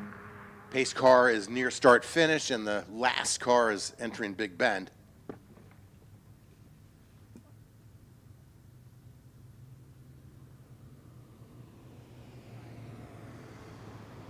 All right, Craig and I are going to say goodbye for a few minutes. We'll be back up here for the start of qualifying for Group 1. That's a 1:10 green flag. Qualifying for Group 1 at 10 minutes past 1.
Attention in the paddock. HPD group, you are on track in 5 minutes. HPD on track in 5 minutes.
Hope everyone is enjoying their lunchtime here at Lime Rock Park. And I've been blessed with the presence of Rod Stager from SCDA, Sports Car Driving Association. And they're the ones actually organizing the nuts and bolts of this race. They have a lot to do with the success of Miatacon. And Rod, tell us when you started with them and what you've been doing over the years. Well, SCDA has been here for 30 years. It's our 30th anniversary. We're really proud of that. The opportunity for everybody who would love to learn the art of driving can be done through SCDA. We offer car control clinics. We offer skid pad. And then as you perfect your driving, or even at a novice level, come on out here and pick one of the Lime Rock days. They're available. We are scheduling now. We have 1 or 2 left for this year, but next year we have about 45 days planned, and you can find everything you need to know about SCDA at www.scda1.com. Our schedules are on there, and imagine how much fun it would be for somebody out in Miatacon right now who wants to learn how to do this. Get assigned to an instructor for the day, come on down, 4 sessions on track with an instructor, and then you graduate through novice into intermediate, and then from intermediate into advanced, and before you know it, you're racing in the Miatacon event. Rob, what would you say? I know there are people out there, and I won't say any names, who won't admit that going on track sounds scary. What would you tell them? But they're still car nuts, and they want to do it, but they feel a little bit scared. Rob, what would you tell those people? Well, our HPDE events are very safe. You know, we start you with an instructor, we go to a safe pace, and remember, we pass with point by, so it's all acknowledged. We keep your car safe, we keep you safe. The whole purpose is to help you perfect your craft and graduate from one level to the next. So novice drivers are with novice drivers, intermediate drivers are with intermediate drivers, and then with the hopes of advancing into advanced as your skills warrant. So it's very safe. Well, it's getting to that first step. I remember, not this is about me, but I remember my very first race ever. And I tell you, the night before, I was like, I can't do this. I'm so afraid. But I made that leap over. And after the first pace lap, a lot of that fear went away. Yeah, I understand. You fed the horses before that, right? You know, for those of us who want to learn, you know, really the best way to do it is come to one of our car control clinics, right? We have an autocross set up. We do it with instructors. We teach you the art of, you know, steering control, throttle control, brake control. You get to learn your car. You get to start to learn your craft a little bit, and then you can graduate out onto the track. I was going to say one of the best first steps for anyone learning high performance / race car driving is to get on an autocross like Lime Rock's FCP Euro autocross, because to not put too fine a point on it, but there's not a lot to hit. There's nothing to hit, because I know that's a lot of fear for someone on a racetrack. What if I make a mistake, go in the wall? Once you get that confidence that you would build on a really nice autocross, which is basically a mini closed course, then you understand there's a lot less risk involved, whether you're on a racetrack or not. Good points. And, you know, for anybody who's interested, I would love for you to come visit our booth over at the Miatacon, which, by the way, is where all the cars are parked for the car show. Visit us over there, scan your information in, and you could win a free day with us at SCDA. Rob Stager, thank you. He's one of the current instructors at SCDA. We're going to do this again tomorrow, Rob, but I appreciate you explaining the importance of SCDA and the background of a lot of the drivers here. Thanks for having us.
checker is out on this HPDE session, and we're going to be seeing qualifying for Group 1.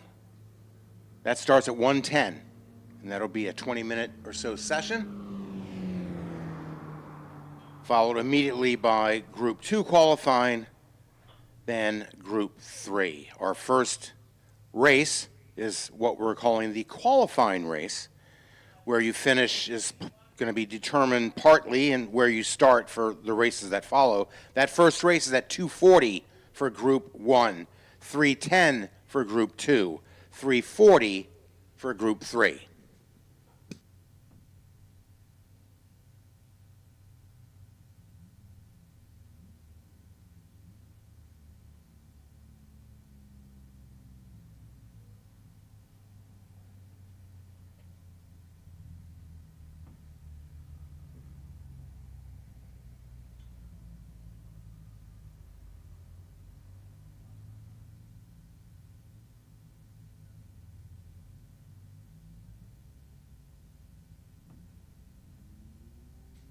A Lime Rock partner for the weekend is the New England Laborers and their union, the Laborers International Union of North America, and they are building our future one career at a time. Train in a state-of-the-art facility throughout New England where you gain hands-on construction skills and knowledge to launch your career.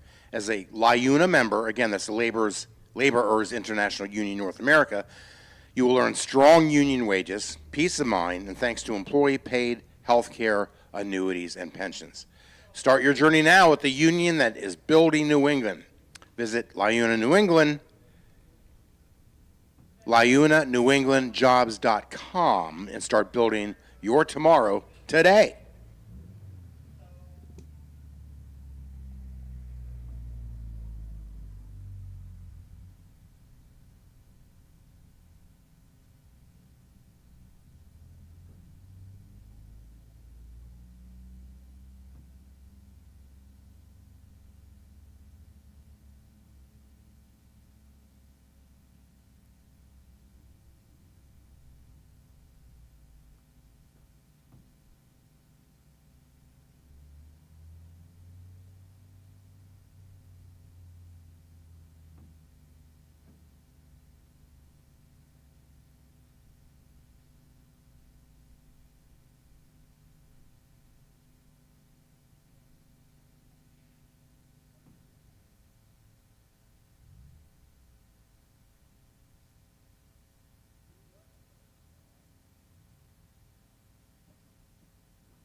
Cool down and turn up the flavor with Neft Vodka. Stop by their activation. I'm sorry, they're not in the Midway today. We don't have a Midway open. I'm reading copy from the truck weekend.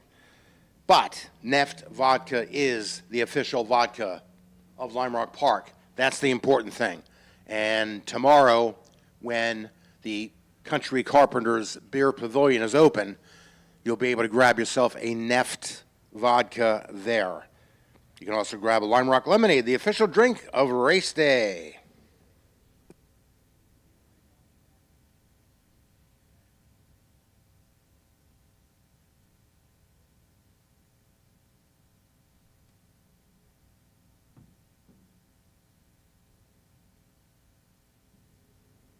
Race control tells us we're under a minute for the start of the qualifying session. The green flag is out in pit lane, which means you can head right out onto the track once you get your Miata to pit lane. Again, this is the qualifying, Group 1 qualifying scheduled from 110 to 123. And here we have some takers. We've got customers coming down pit lane. This is a big group. Race Group 1 is a big group. So there's going to be a certain amount of finding some clear space in front of you. Not that there's a big draft issue here or disturbing front-end downforce. But I can tell you from experience, the fewer cars you have in front of you, the easier it is to concentrate on your line and get your braking points just right and put up your best lap time, because that is important for starting what we're calling the qualifying race, where you start after the session puts you in a race where you finish becomes part of the equation for the last race of the weekend on Saturday.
We've got some really close times here in qualifying. Sean Noonan in the 0 car, a 101.119. And actually, Sarnecki just took that spot. 44, Christian Sarnecki has a 101.018. Noonan has a .119. Matthew Carr in the 90 has a .320. And Justin Ferraro has just moved up to third with a 101.212. Yeah, it's very close. We got 4 cars in the 101s, then 2 more cars in the mid 102s. Yeah, times are flashing across the board here. They are coming down, as one would expect in a qualifying session.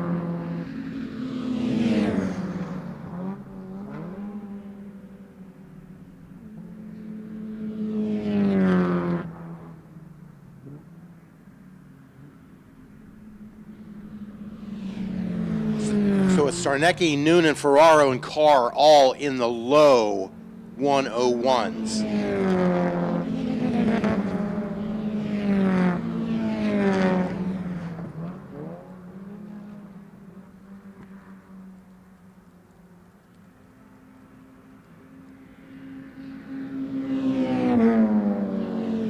Matthew Carr in the 90, Sean Noonan in the 0 are now both at 1 minute flats. Again, only a tenth of a second apart. Carr with a .803, Noonan with a .968.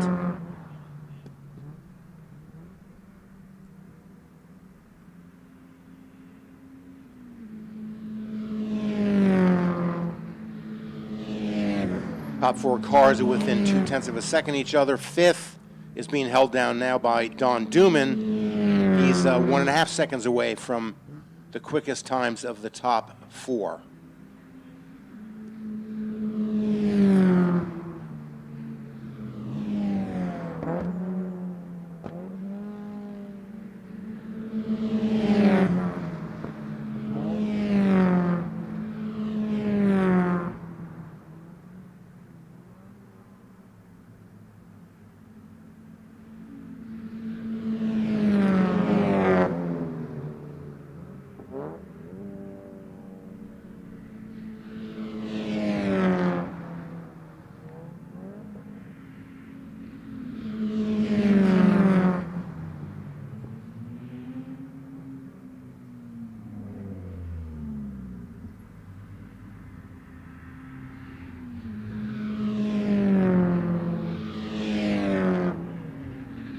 Showing about 13 minutes to go in this session.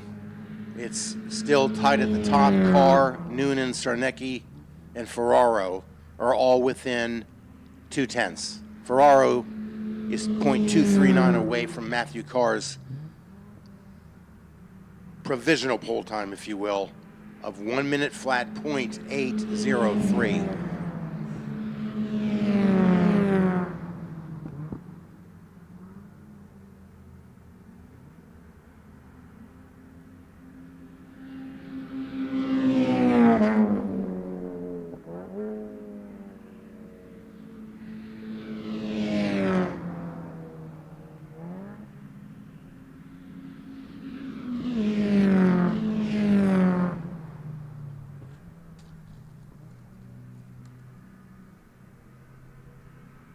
Some pit lane customers getting some tire pressure adjustments. Christian Sarnecki is in. Justin Ferraro is in.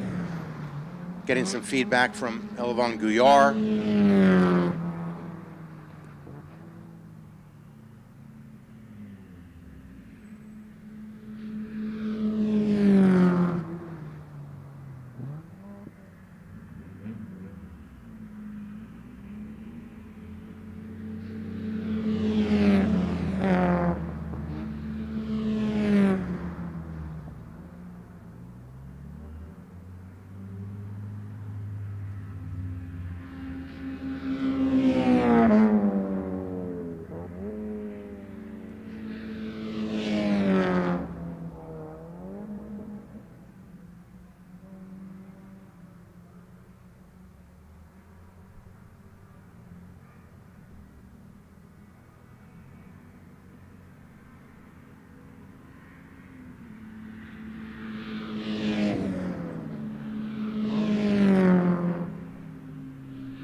this is pretty common for a quality session with drivers coming in for tire pressure adjustments, and we're only talking a half pound to a pound.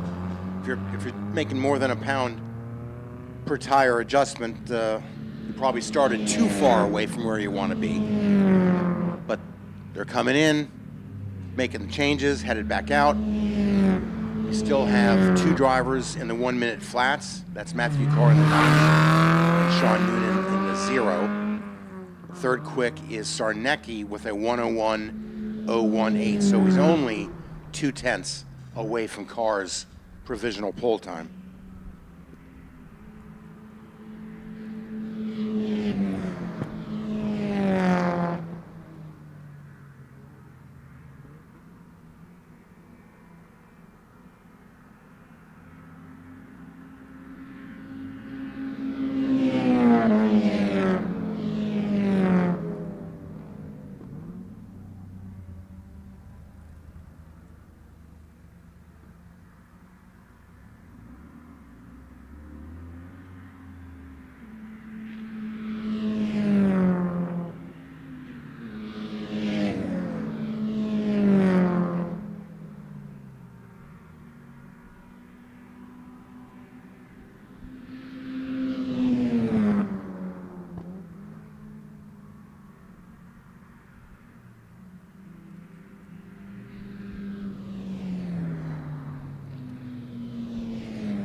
This may be absolutely nothing, but we may be seeing some raindrops, the slightest bits of rain, which actually won't affect these cars that much. The Hoosiers are pretty grippy when they're heated up, and yeah, the track won't get dampened anyway. That's gonna slow the cars. But the wind is coming from the west pretty significantly, so you are getting a push down Sam Posey Straight. That's for certain.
A lot of drivers are heading back to their compound,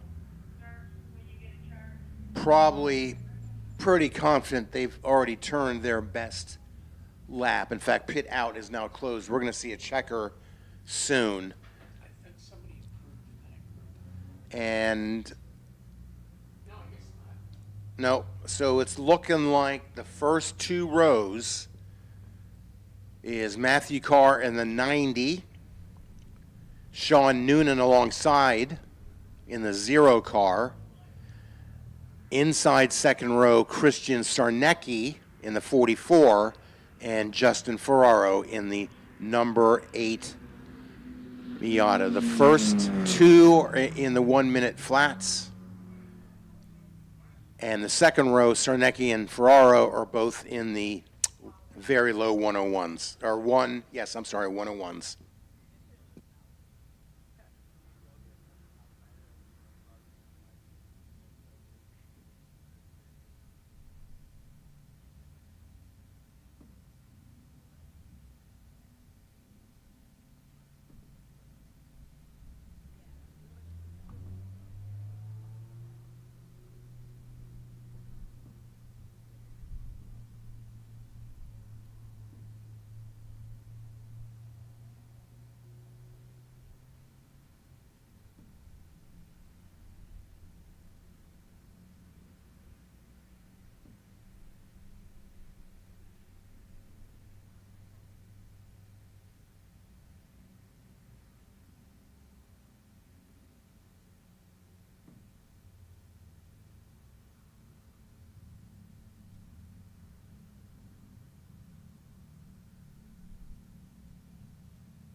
Well, we'll have the full grid for Group 1, obviously, before that race. But right now, I can tell you Matthew Carr and Sean Noonan, the 90 car and the 0 car respectively, are the front row. Christian Sarnecki in the 44 and Justin Ferraro in the 8 are in the second row.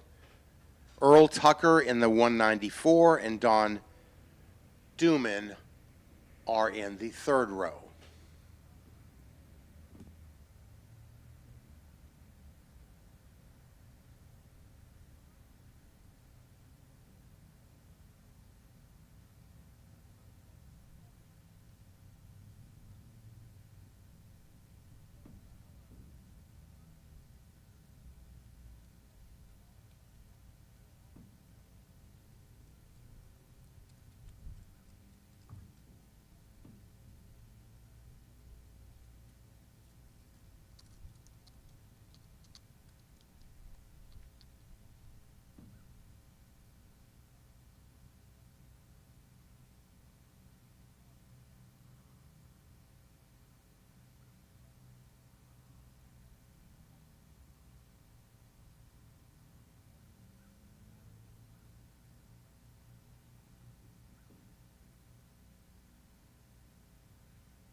Okay, we just got some clarification on the qualification vis-a-vis your race start. So we're, obviously, you qualify here is where you start in the first race. Where you finish in that first race is where you start on the your second race. Then each driver's average finishing position, basically it's a point for, if you finish that, anyway, that average position then is where you start for the final race of the weekend tomorrow afternoon.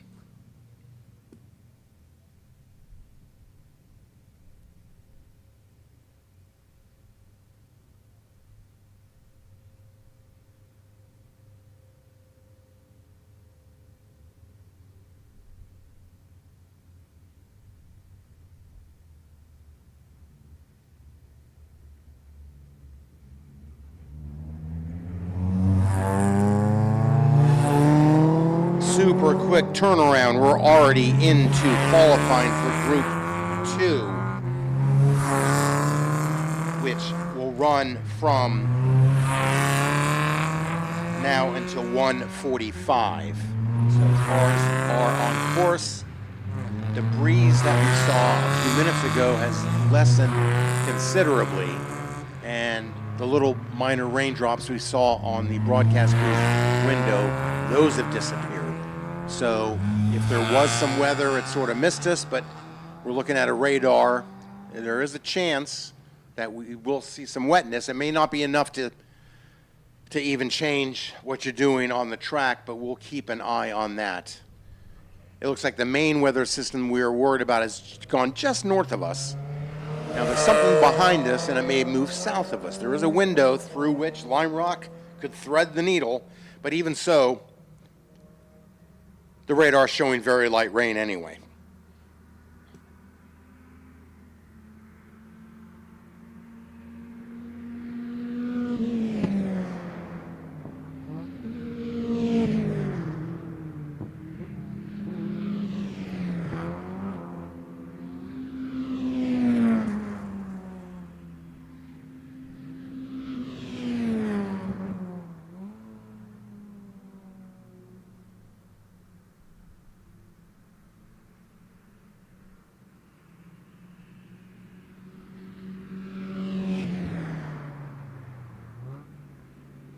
Again, after this Group 2 and then Group 3 qualifying, There will be a track day session, HPDE session, as we get ready for the first race of the day. Group 1's race is set for 240. Group 2's is set for 310. Group 3's is set for 340.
If I wasn't clear before, Group 1 is all spec Miata.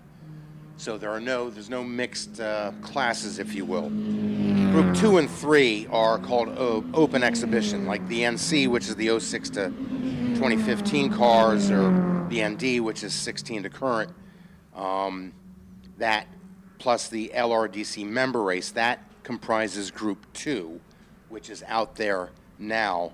And then Group 3 is the NA Open X, so they're not necessarily meeting precisely SCCA Spec Miata specifications, as well as the NB Open Exhibition, which are the 99 to 05 cars. But right now you're seeing NC Open X, ND Open X, and of course the LRDC Lime Rock Drivers Club member race. That comprises Group 2.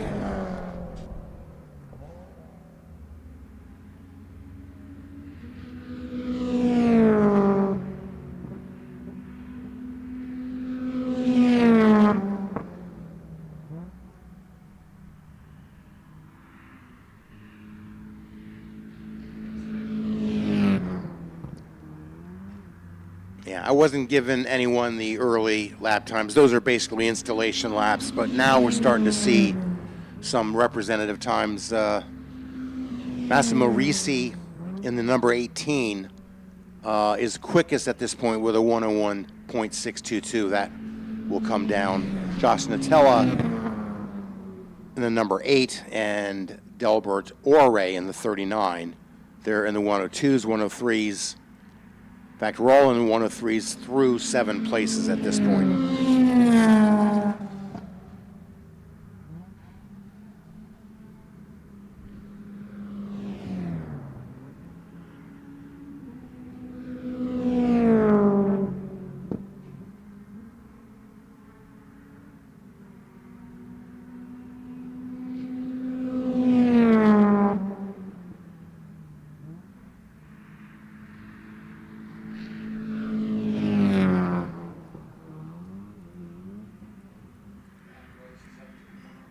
Right now, our highest placed Lime Rock Drivers Club driver, sort of a race within the race, is Dickie Regal, the president and CEO of Lime Rock Park. He's got a 102.839. I believe that's his quickest time we've seen from him this today. So he's getting better every session.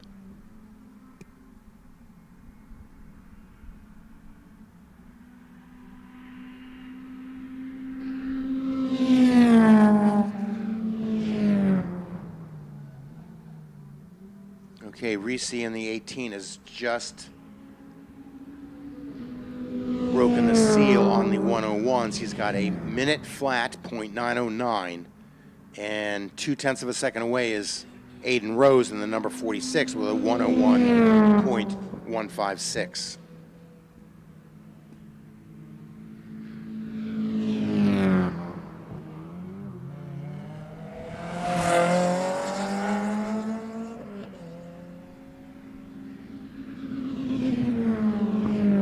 Fastest of the Lime Rock Drivers Club members, Pat Daly, has just displaced Regal. Pat's got a 102.802, just in front of Regal's 102.839.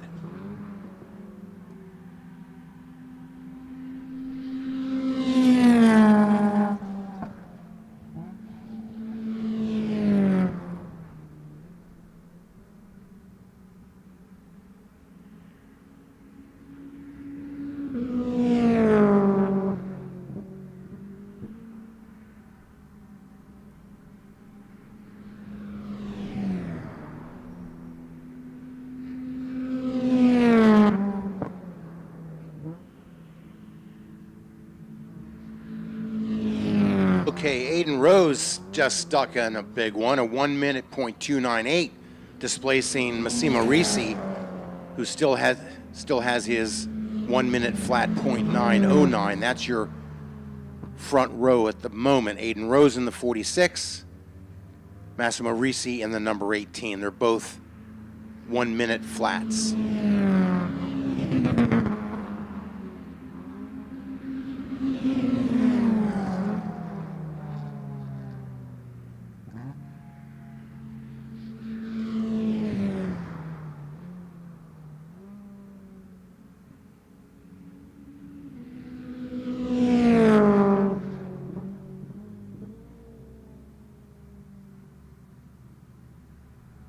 Battle between Lime Rock Drivers Club members. Dickie Regal has displaced Pat Daly and Delbert Aura. He is now fourth quickest overall, first of the LRDC drivers. Pat Daly is now second of the LRDC contingent. Rose and Nutella are your top two. We just had a refresh screen. Yep, Aiden Rose in the 46. Has a 1 minute .241. Nutella with a 1 minute .761. That's your front row provisionally.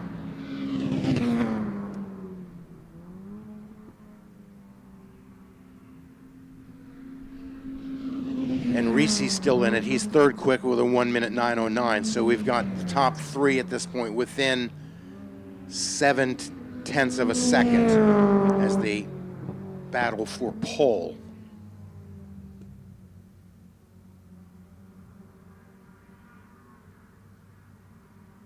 Race control we hear. We're under 4 minutes to go before the checker. Is there still some time out there to be had?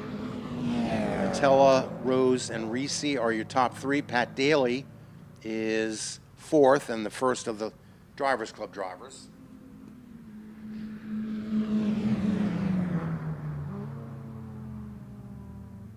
Josh Nutella in the number 8 takes over provisional pole with a 1 minute .193, just ahead of Aiden Rose with a 1 minute .241. That's 41 hundredths slower, barely. And Massimo Risi has a 1 minute .651, which he just put up as he crossed the line.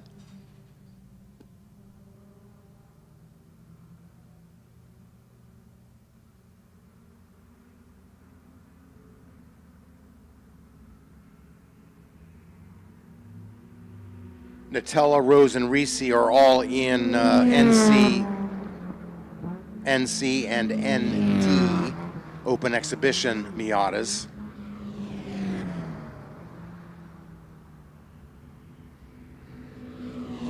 Actually be a little bit quicker with a little bit more horsepower than the spec Miatas that the drivers club members are in.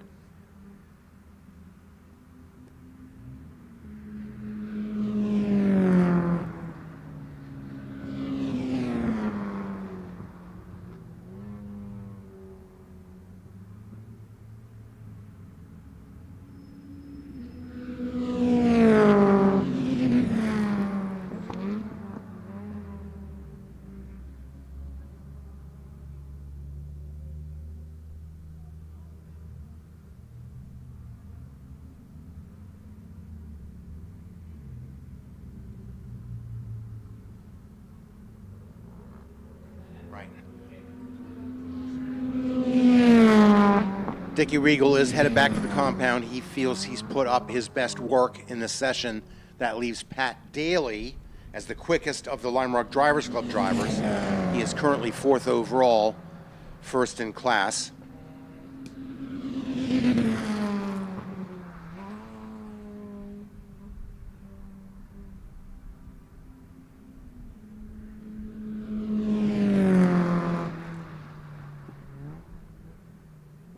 We are seconds away from seeing a checker. We may not see, well, we just saw a time change. Actually, yes. Massimo Risi has taken over second place on the grid. Nutella first, Risi second, Rose third. That's your top 3 for Group 2. Less than a tenth of a second. Yeah, they're 41/100ths difference between Aiden Rose in P3 and Josh Nutella on pole.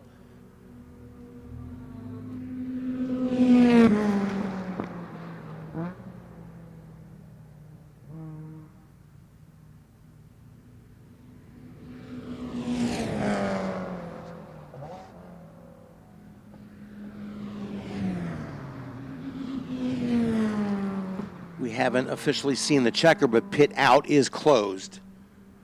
So if you come into the pits, your session will be finished. Again, it's Nutella in the 8, Reese in the 18. That just changed. Reese just went by and put in a 59.877. So the number 18 of Reese is on the pole. Josh Nutella in the 8 is alongside. Aiden Rose is third. Checker is out. We'll see if anyone has something to show us on this last lap for those that haven't seen the checker.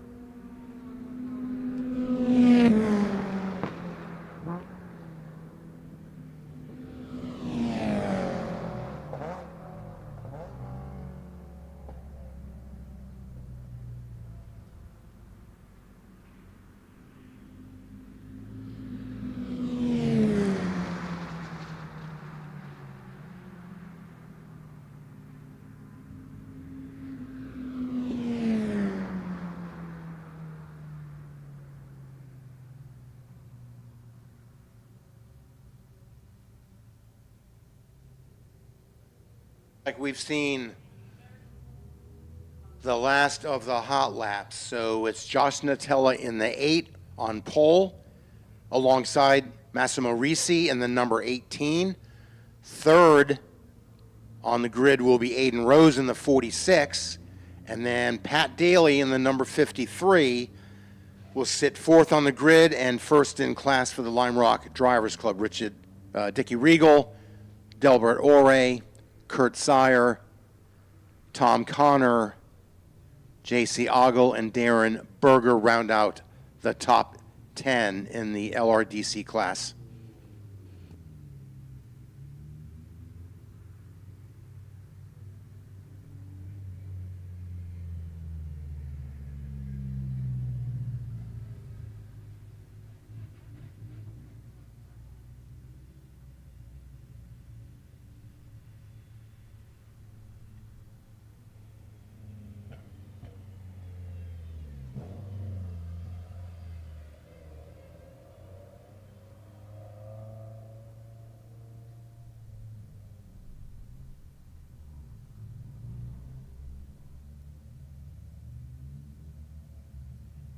Craig, it looks like that breeze still blowing directly down San Posey Strait has kicked up again. Obviously, that'll help you with your speed heading into Big Bend. You've got to change your brake point a little bit. It could slow you a hair going up San Posey Strait, though it's really not quite long enough, and it's rather blocked by the mountains driver's left of the uphill in terms of the wind whistling down the straight, so to speak. But we may see some pretty representative times in this session. It's still dry, and we've got wind down the front straight.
Group 3 has a green track if they want it. In fact, here come some cars coming down pit lane. Group 3, this has, I believe, 16 cars in it.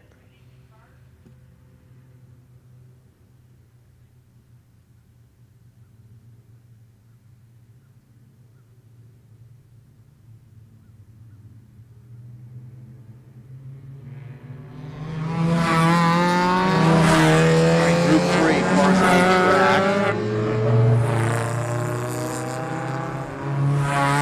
Group 3 is comprised of NA cars, that's 1990 to 1997, and Group B, open exhibition 99 through 05. That are the cars in Group 3, the generations.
Now Richard Peacutt is second quick, also with a 101, but 7/10 away from Rick Hostley. Peacutt's in the 0-3.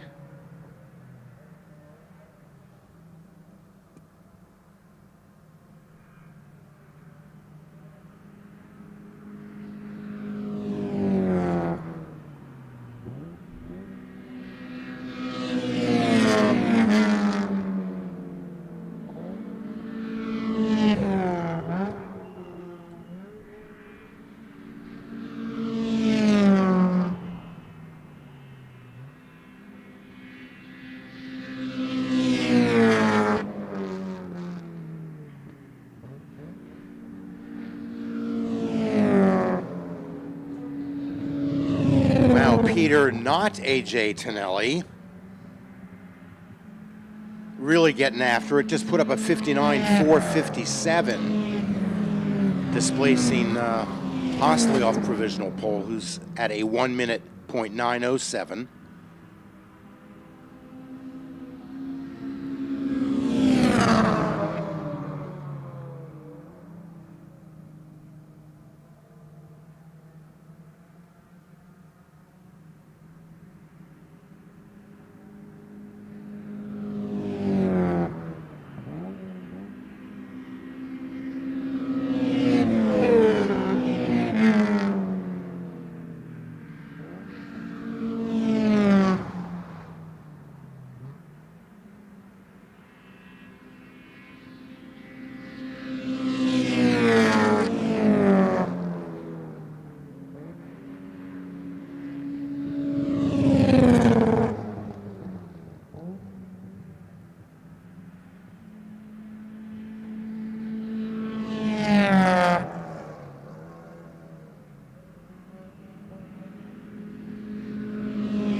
Well, so far, Peter Tonelli, number 91, is the only driver in the 59s. In fact, that's a 59.093, knocking on the door of a 58. Rick Hostley is still at a minute flat. He's a minute .8 seconds away.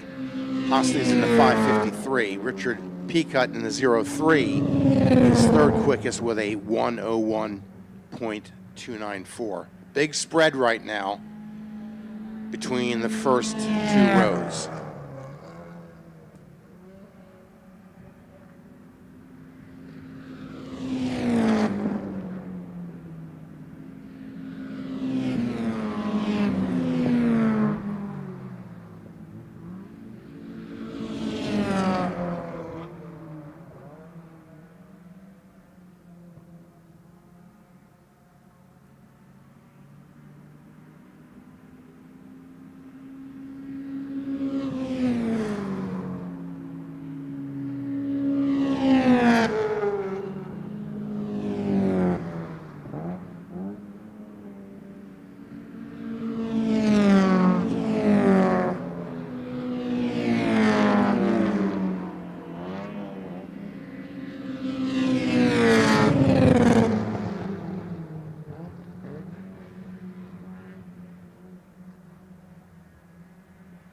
Unusual for a Miata race at this point. The gap between first and second quick during the session is almost 2 seconds. Tonelli with his 59.093, with Rick Hostley second quick, 1.814 seconds in arrears.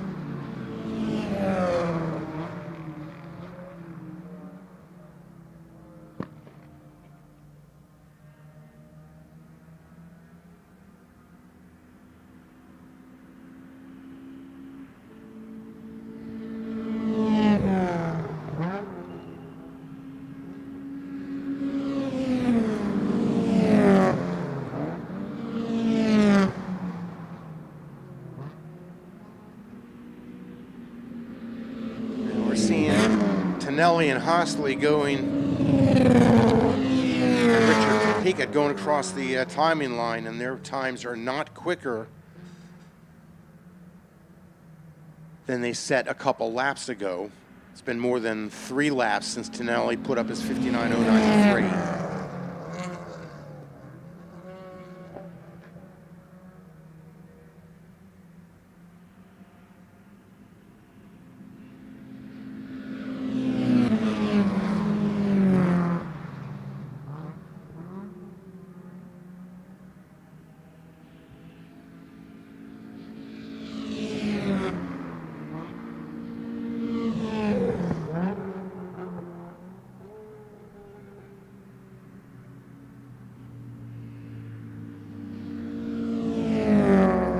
Okay, Rick Hostley just knocked almost a second off his time. He's still second to Tonelli, but he's put up a 1 minute .012, 9/10 of a second behind Tonelli's 59.093.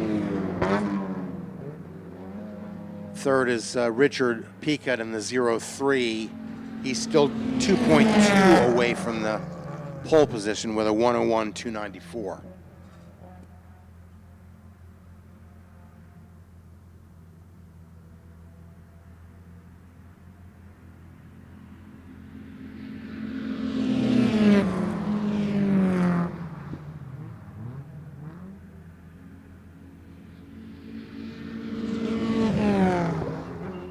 Under 5 minutes to go. I don't know if anyone else has anything for Tonelli. If anyone would do it, it would be Rick Hostley.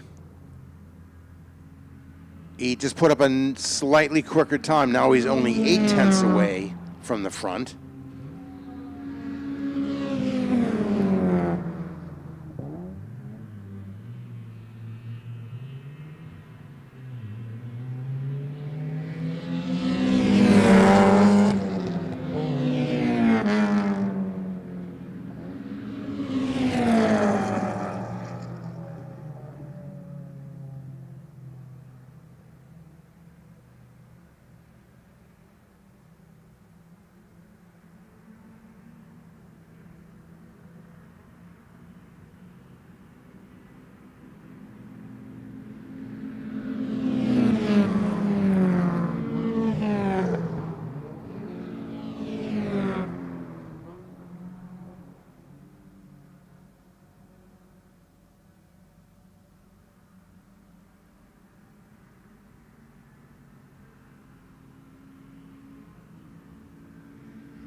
At the risk of putting my foot in my mouth, I don't think we're going to see Tonelli's or even Hostley's times challenged. They're both in the 59s. Everyone else, the closest is a 101.2. So if anyone's going to change the front row, it would be Hostley trying to take provisional pole away from Peter Tonelli. So Hostley's in the 553, Tonelli's in the 91. We're only a minute or two away from checker. Pit out is now closed.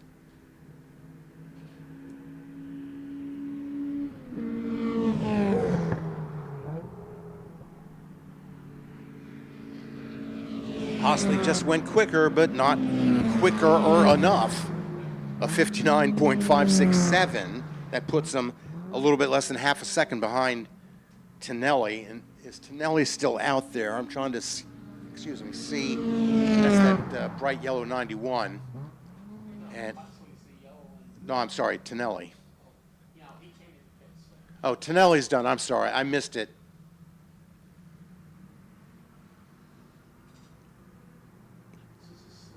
Yeah, he feels safely on pole with his 59.093.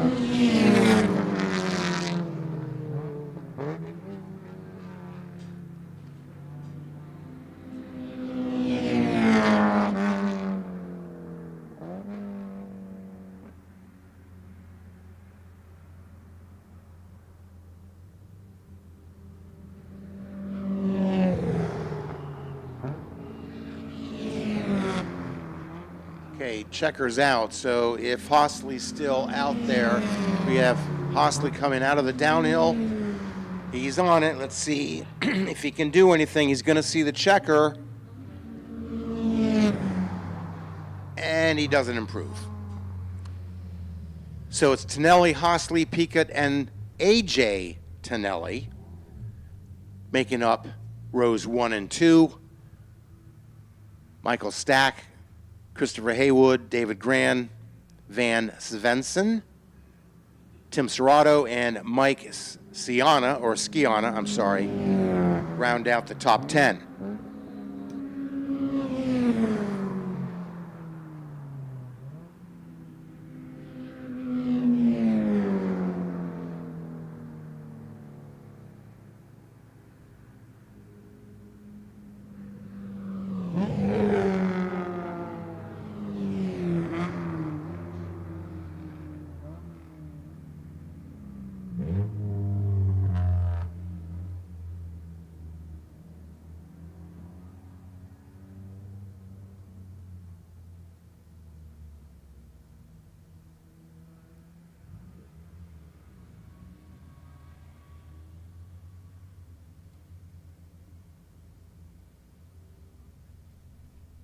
As we wait for the HPDE group for their track day.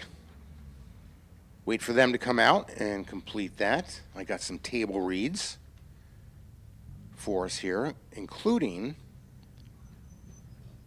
mentioning at the barbershop, that's our pithy, punny name of our gear and merchandise store. That's right there in a paddock just up the steps. And there is Miatacon merchandise for just this weekend. So go ahead and head over there for all the gear and merchandise you may want.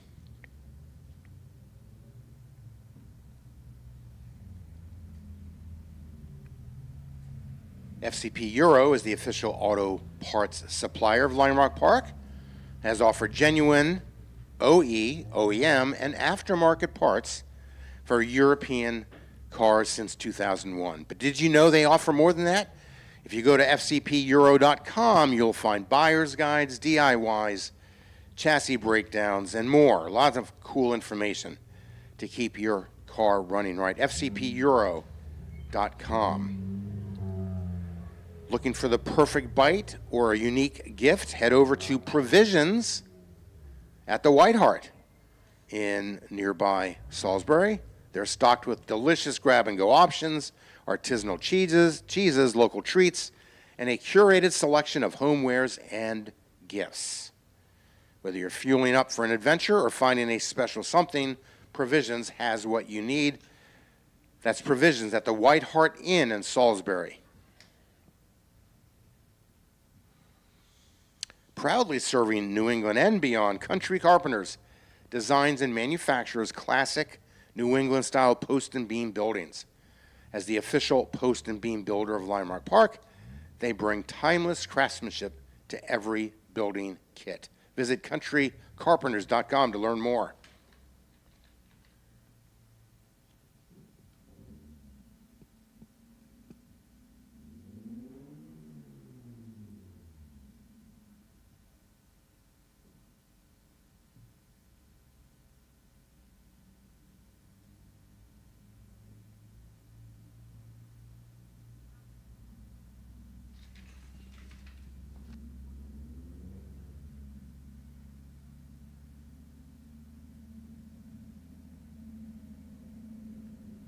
Goff's Equipment Service is our local farm construction and outdoor power equipment dealer with quality brand names, the area's largest inventory, and expert parts and service.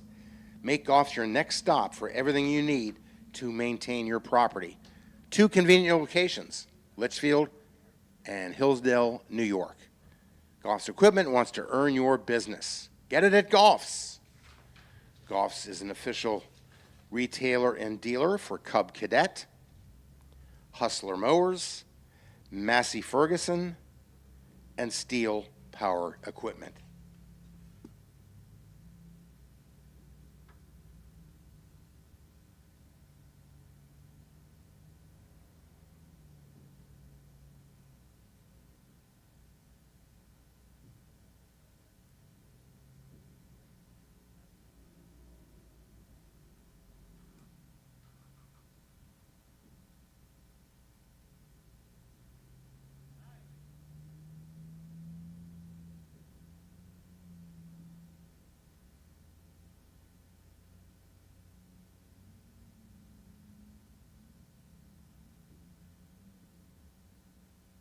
Did you know that the Lime Rock Drivers Club is sanctioned by the SCCA to offer a racing driver school, offers reciprocal track days with other racetracks around here, plus it runs its own race series? Learn more about the Lime Rock Drivers Club and their 4 tiers of membership at limerockclub.com.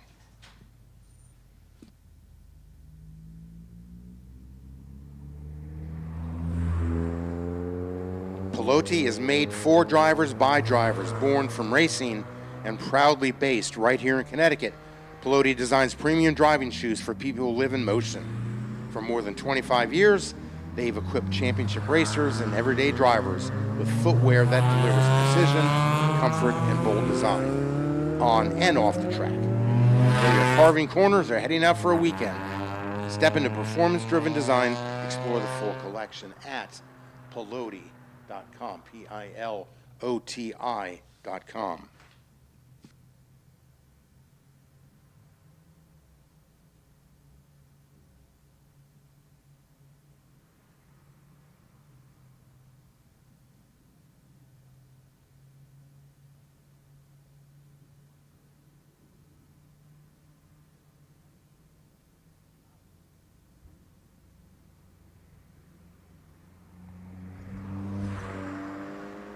Of Miatacon is tomorrow, of course, and it's very busy. We got warm-ups in the morning, and we actually have 3 races before the noontime bell.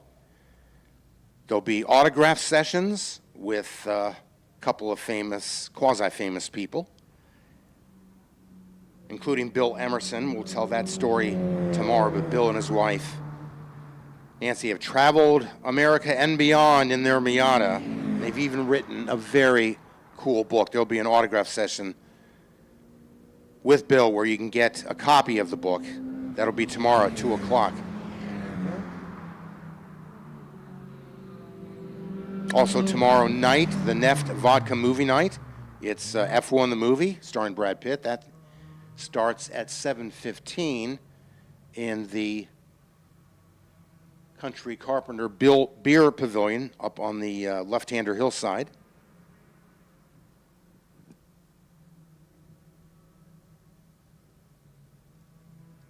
Tomorrow we cap the weekend race with an enduro race. At least 2 drivers have to take part. That will run between 3:15 and 4:30 tomorrow afternoon. That ends the racing for the day tomorrow. 3:15 to 4:30, the enduro race. That is with driver changes, which always makes things exciting.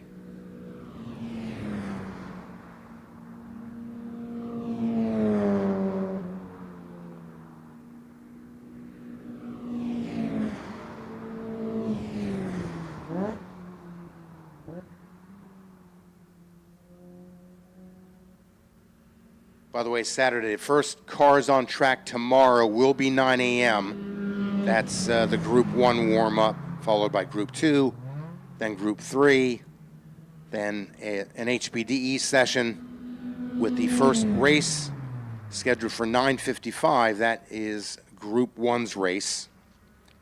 Group 2 at 10:25.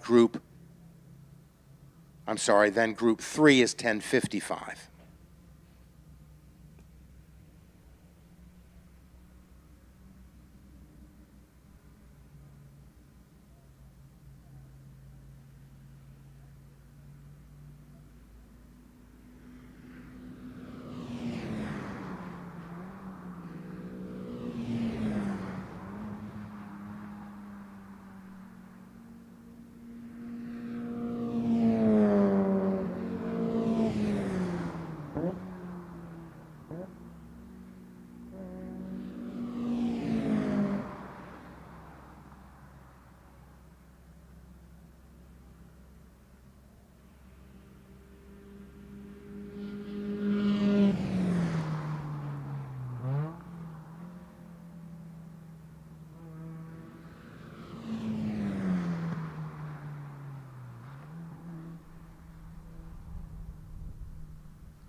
The Connecticut Highway Safety Office wants to remind everyone that fans, the action on the track is intense, but off the track, safety always comes first. If you've been drinking, don't get behind the wheel. Designate a driver.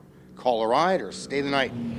Real responsibility starts after the checkered flag. This message, again, brought to you by the Connecticut Highway Safety Office. Speaking of safety, Safety Clean, a Clean Harbors company, is the official environmental service company of Lime Rock Park. Safety Clean provides automotive fluid recycling services for all competitors at Lime Rock during the year. Safety Clean is the largest refiner of used oil, antifreeze, and cleaning solutions in the world. Safety Clean encourages all of us to do our part at home and properly dispose of our used automotive fluids.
Special thanks, of course, to all the wonderful volunteers of the Lime Rock Park Right-Handers Club.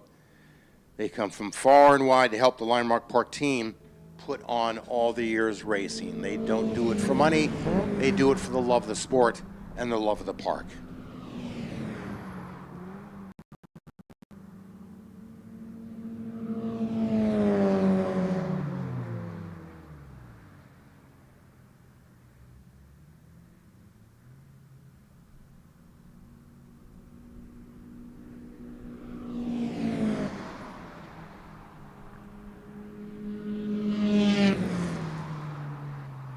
A Verde Storage and Office Solutions is a local family-owned legend with more than 40 years of storage expertise. A Verde isn't just a company, it's a culture. They provide on-site storage and office spaces for your business or even at your home. With a commitment to excellence, A Verde Storage and Office Solutions is your go-to partner for top-notch storage solutions.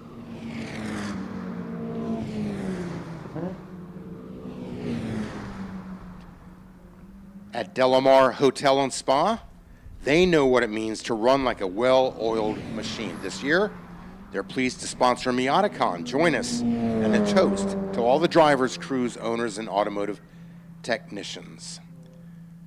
Visit Delamar in Greenwich, Southport, West Hartford, all in Connecticut, of course, and in Traverse City, Michigan.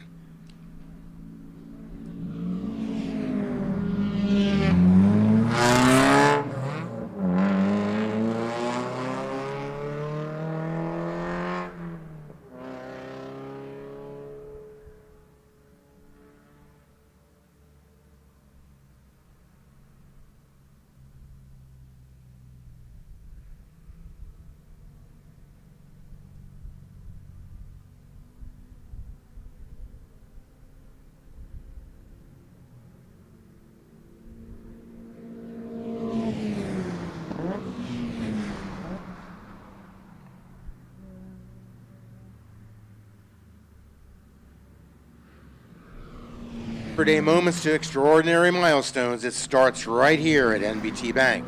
Voted one of Forbes magazine's world best banks. Make your purchases and payments a rewarding experience with NBT Bank debit card rewards.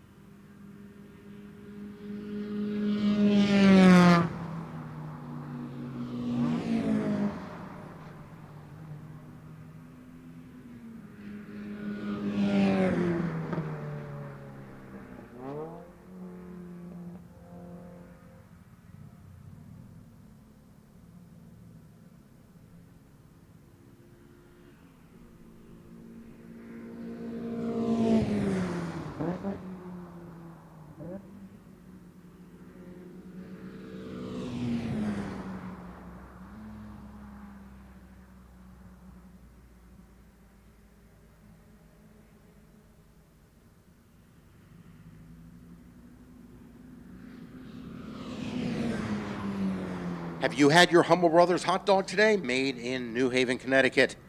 Enjoy Humble Brothers hot dogs, the official hot dog of Lime Rock Park.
Well, we know it's preaching to the converted about how passionate Miata owners can be.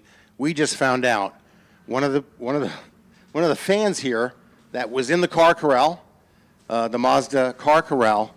He brought not only himself but his car from Hawaii. Yeah, that's big dollar amounts. That's passion. Took I don't know, 3 cargo planes and 4 passenger rides to get the gentleman here. We should have his name sometime by tomorrow, but yeah, he wanted to come to Miatacon, and he came from Hawaii, and that's dedication, and that's something we're really proud to witness.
Oh, okay.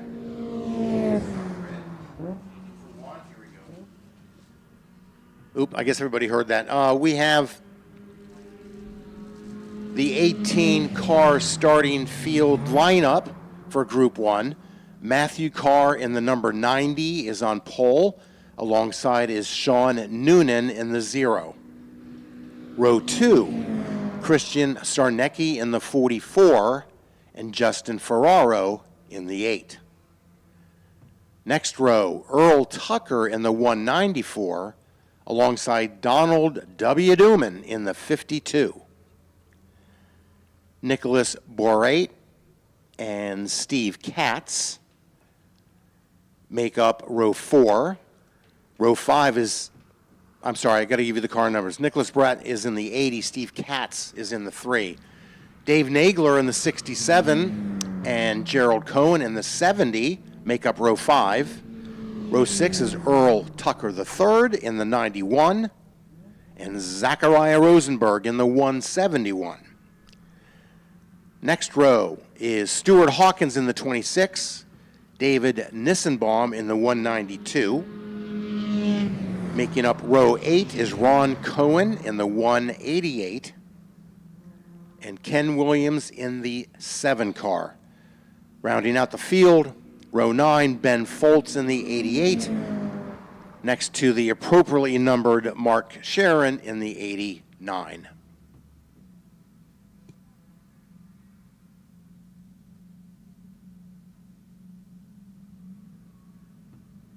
I forgot to mention before, Matt Carr, starting on pole, he is from Torrington. He's a local guy.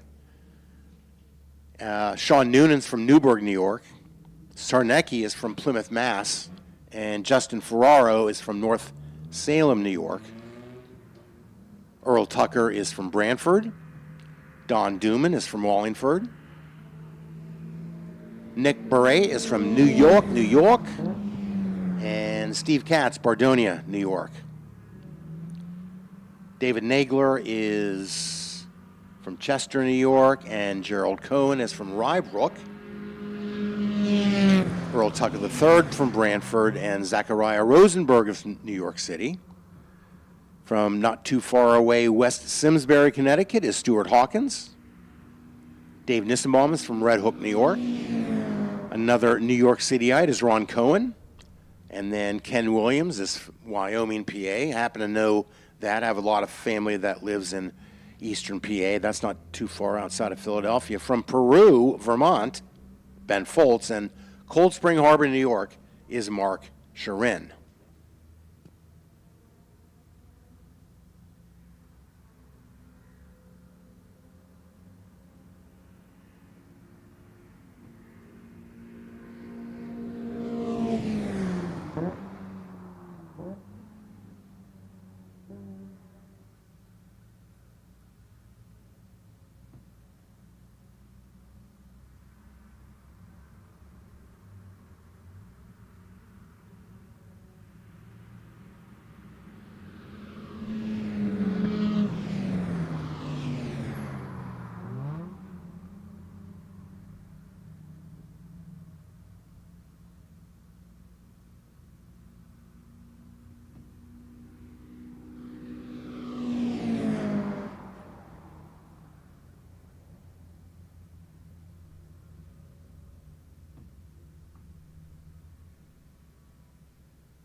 Checker for this HPDE session will be out momentarily. Pit lane is closed.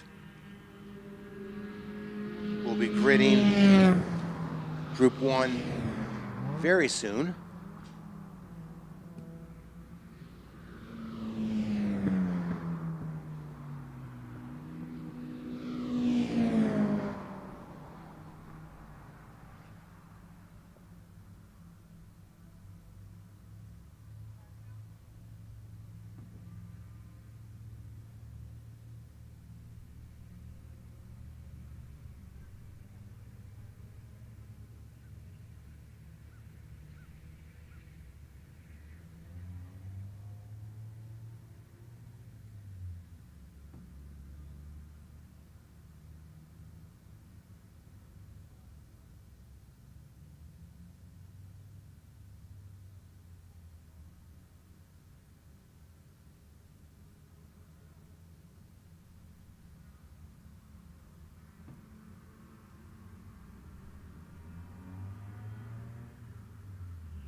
Track day cars are headed into pit lane and back to their compounds in a paddock.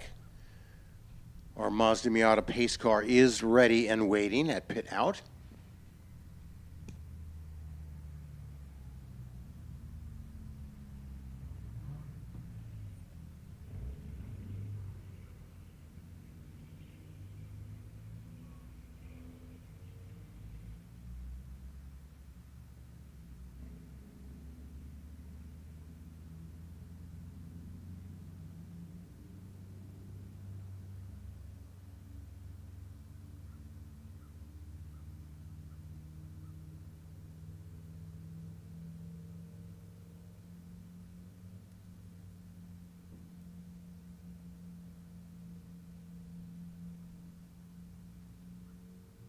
As is usual at Lime Rock Park, we're probably going to see 2 pace laps for these races.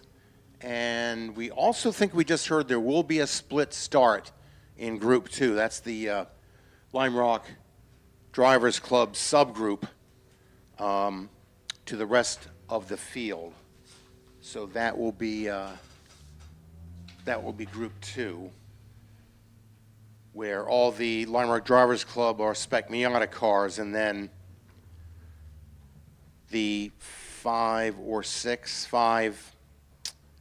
NC and ND Open Exhibition Miatas.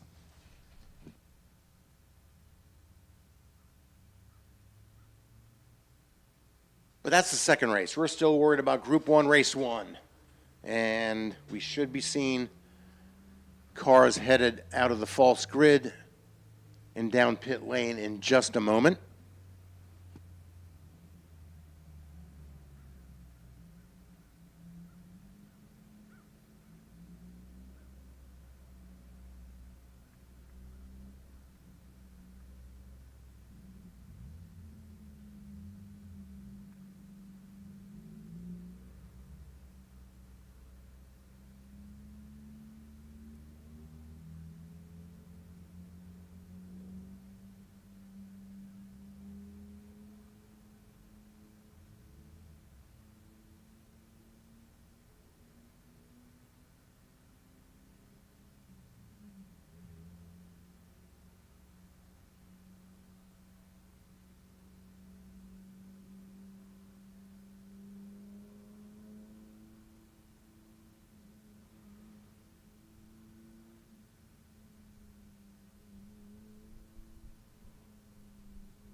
Okay, False Grid has released our spec Miata Group 1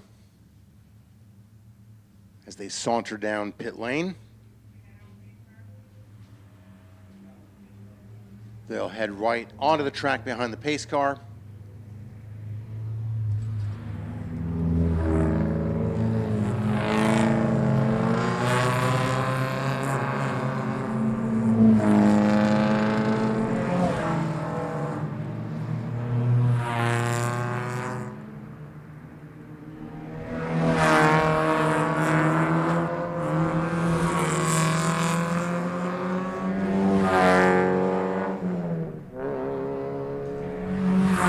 Again, your front row is Matt Carr in the number 90.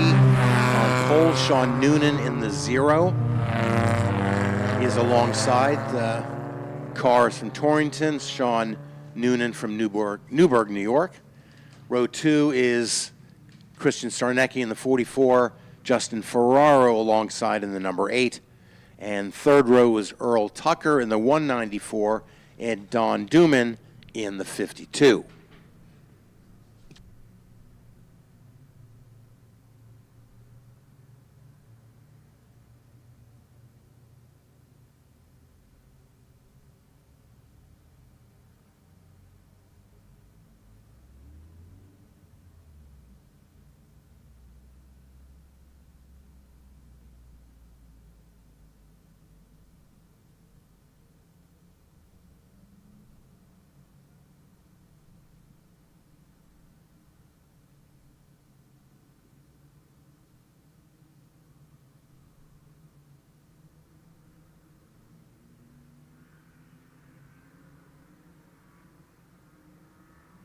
Okay, so we did our sort of formation pace lap. Now we're on the quote-unquote real pace lap. Everybody? Hopefully nobody does a Garcia. Right. Take us on the pace lap and do themselves, eh?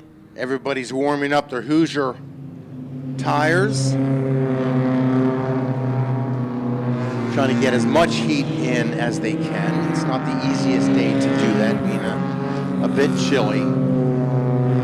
Unlike last weekend, we don't have track temperature info, but the ambient is in the 60s at best.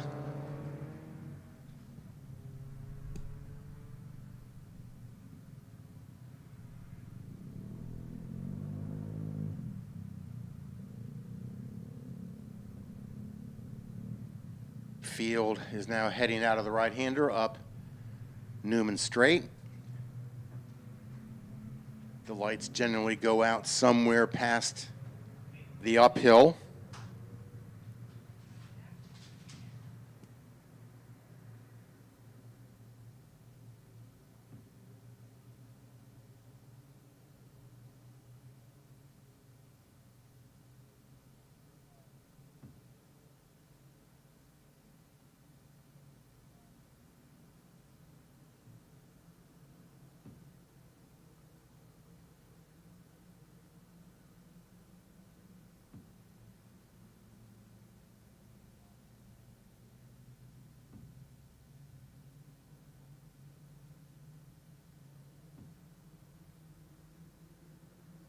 Are out from under Bailey Bridge. The lights are out. The group is formed.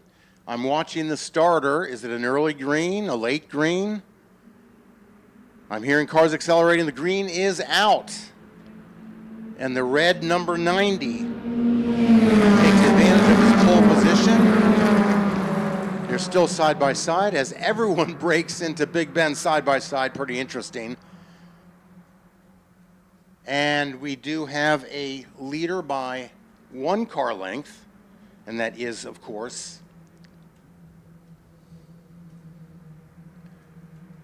Matt Carr in the number 90. In fact, he's now gapped second, third, fourth, and fifth, who are all running side by side. It's important to get through the S's clean and carry your speed up into the uphill.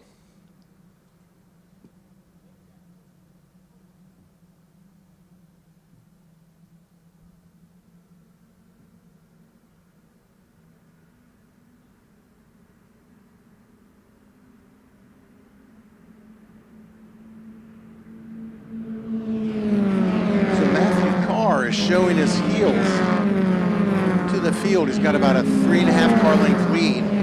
Second, third, and fourth are close to nose to tail. Actually, they're catching up to Carr.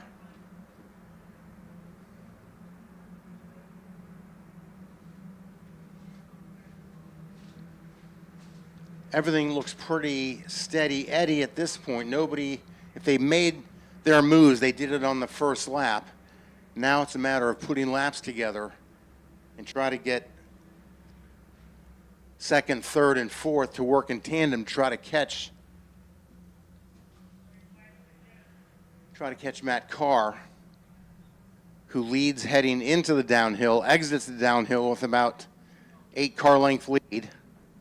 Then it's equal gapping second, third, and fourth. They have left 5th place behind, so it remains Noonan in second, Christian Sarnecki in third, Justin Ferrari in fourth.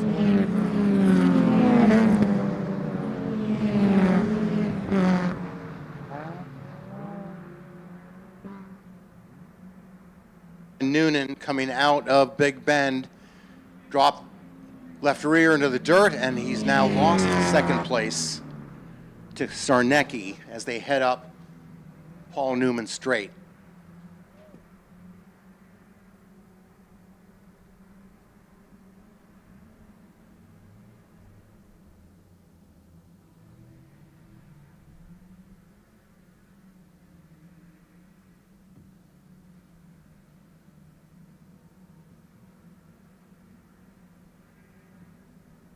has really gapped second place, which should be that is Sarnecki. Wow, battle for third place, hot and heavy. Yeah, that's Sarnecki in.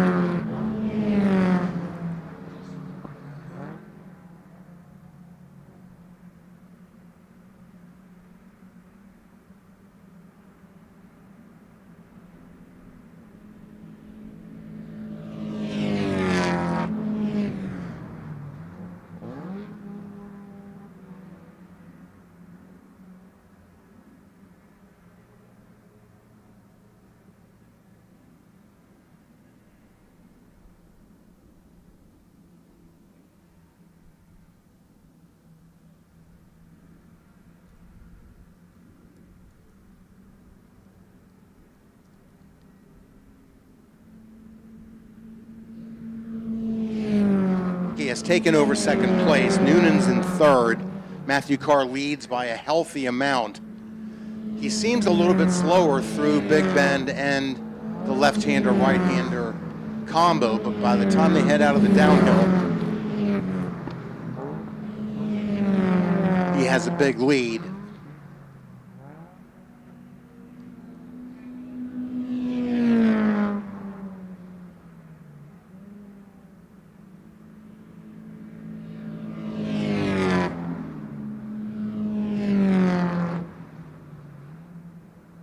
We don't have any cameras today set up on the backside, so we can't really tell you what's happening back there other than what we know from experience.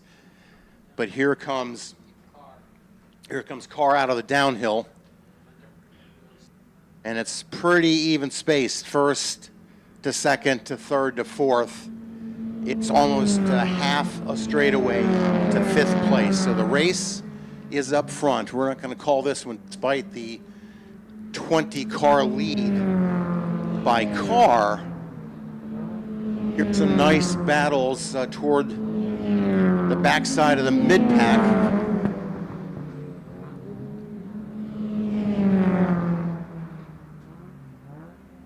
No one is afraid to run hardcore right under the back bumper of the car in front in these spec Miatas.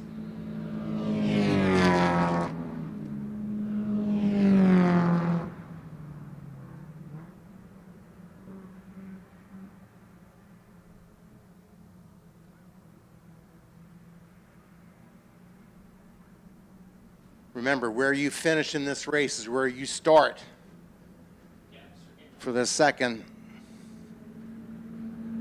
The front four seem to be equally gapping, to coin a phrase. First to second, second to third, third to fourth. More than, well, about a half a straightaway to fifth place. But again, the order is Carr in the 90, Christian Sarnecki in the 44, Noonan in the 0, and Justin Ferraro in the number 8. Right. And Noonan lost his second place on the second lap when he fell off the road exiting Big Bend. He got back on neatly, but he lost enough speed where Sarnecki was able to get around him going up Newman Straight.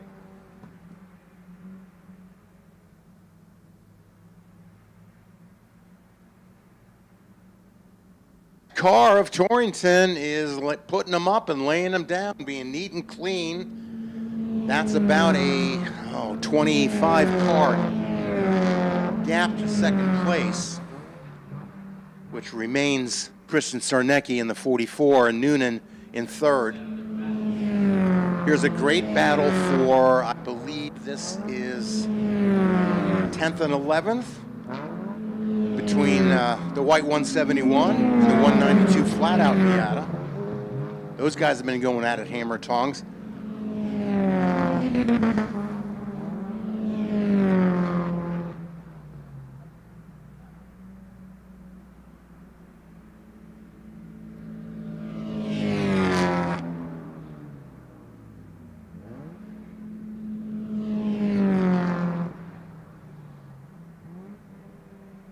apex of the downhill, heads out. Closing up for second.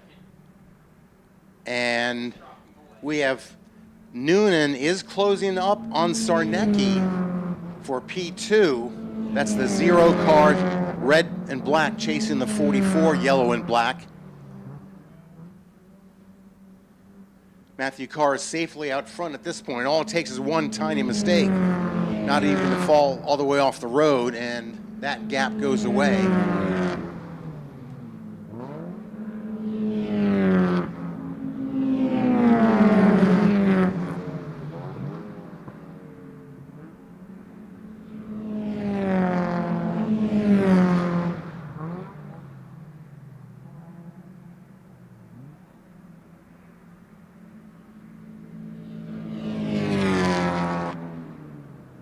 Matt is putting up close to qualifying times. His best lap so far is a minute flat, 8:06.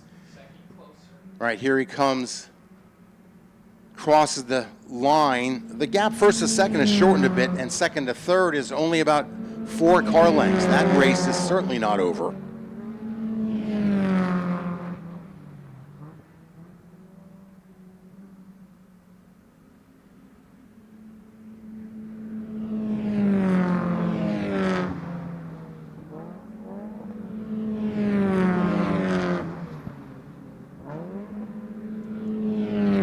We have a classic look. That flat-out car was going to look to the inside of that white car. I missed the numbers, but he bailed out of it.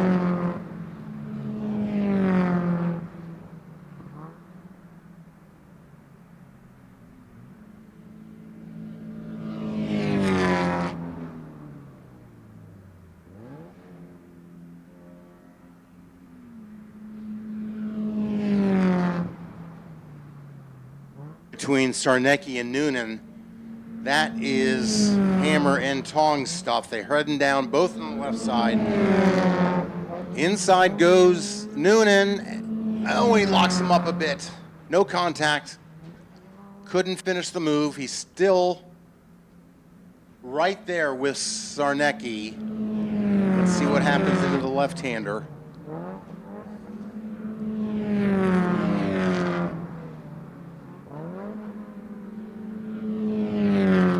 Looks like Sarnecki got a slightly better exit out of the right-hander, which pays dividends all the way up Paul Newman Straight.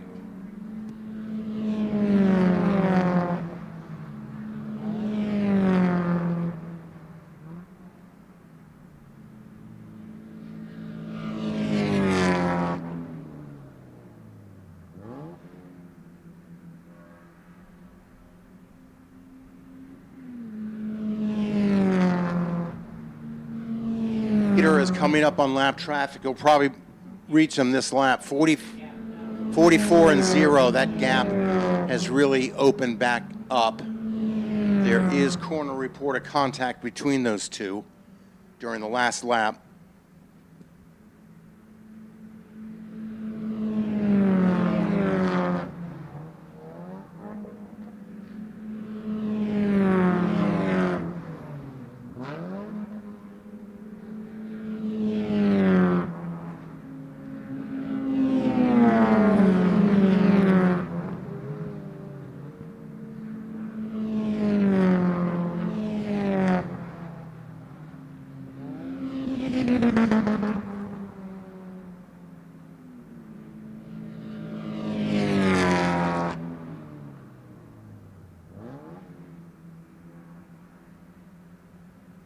Leader, Matt Carr, has gotten around the first, if you will, of the back markers.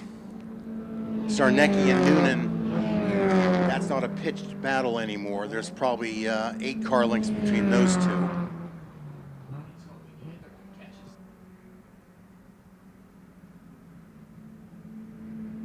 And of course, is hoping that Sarnecki catches that lap car in just the wrong place, the right place for him.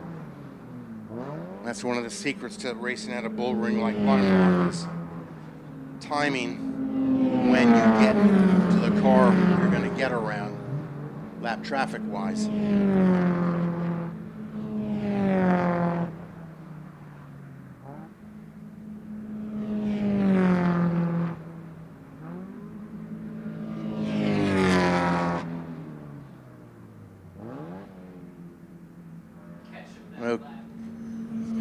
right, Matthew Carr still way out in front. There is lap traffic in front of Sarnecki and Noonan. They'll probably catch that yellow car toward the end of this lap.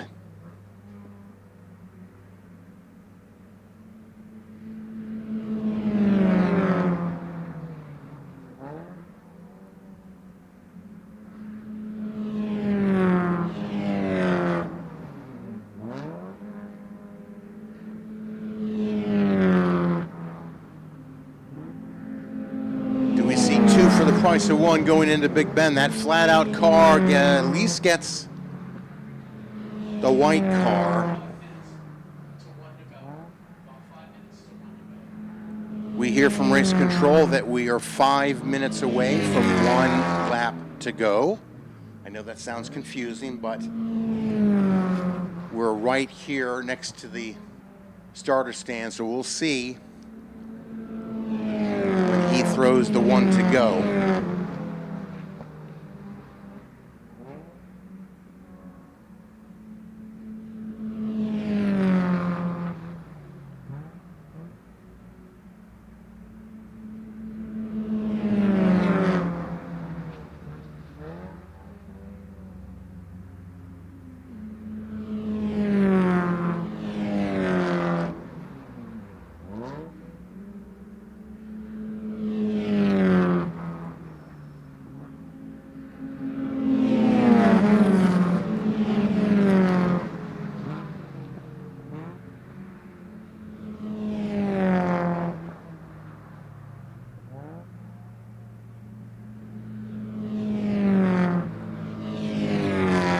The number 90 red Matt Carr Miata is he's gonna hit lap traffic before the race is over, but even if that's problematic for him, Sarnecki I think is too far behind to take any advantage of that. Noonan still in third, Justin Ferraro in the number 8 is fourth, Earl Tucker in the 194 is fifth.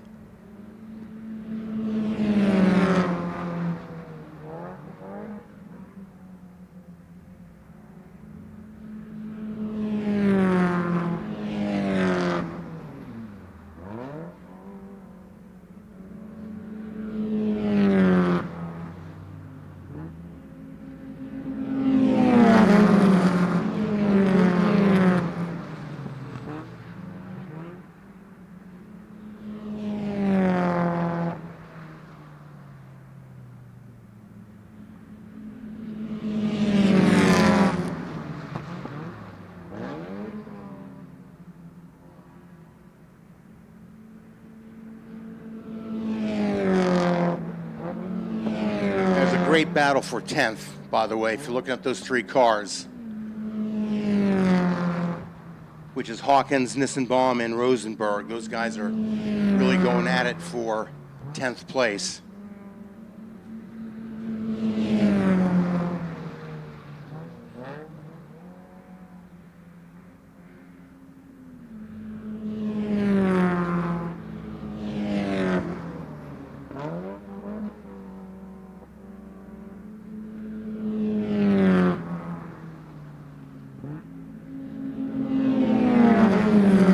That's definitely 4 cars having designs on 10th place. That is a pretty good battle. Here comes our leader crossing the line. Yeah, and that is essentially a full Sam Posey straight's worth of lead over Sarnecki with Noonan running a lonely third. Fourth is lonely too.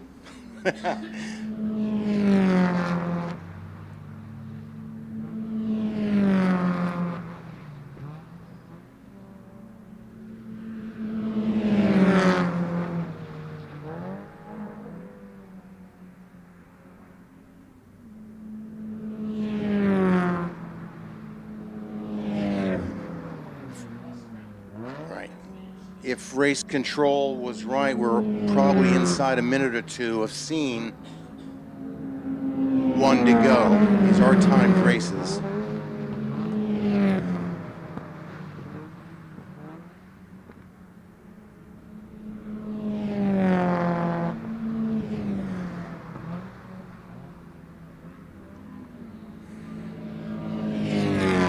Czarnecki has 2 cars between himself and Matt Carr.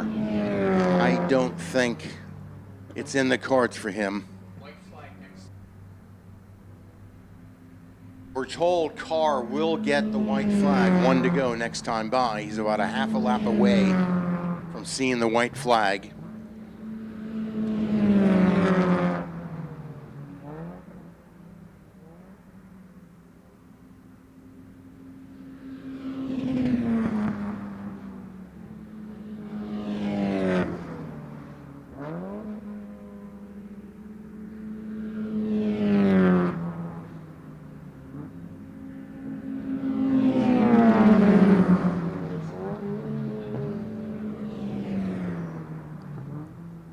Yeah, the flagger gives the white flag to Matt Carr, who is actually going past a back marker right at that point. Hopefully the back marker doesn't get confused, because technically he's not on his last lap.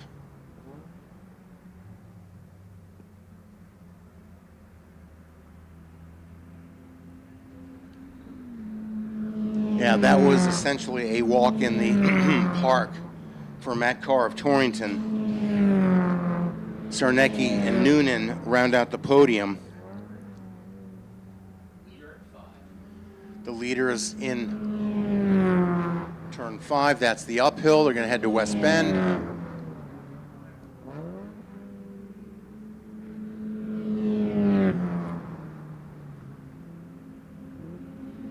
On 0 just went under Bailey Bridge, coming through the downhill.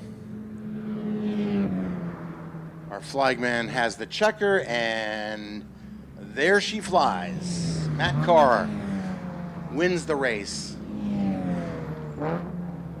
Czarnecki grabs P2. Sean Noonan gets the 3rd spot. Here comes our 4th place.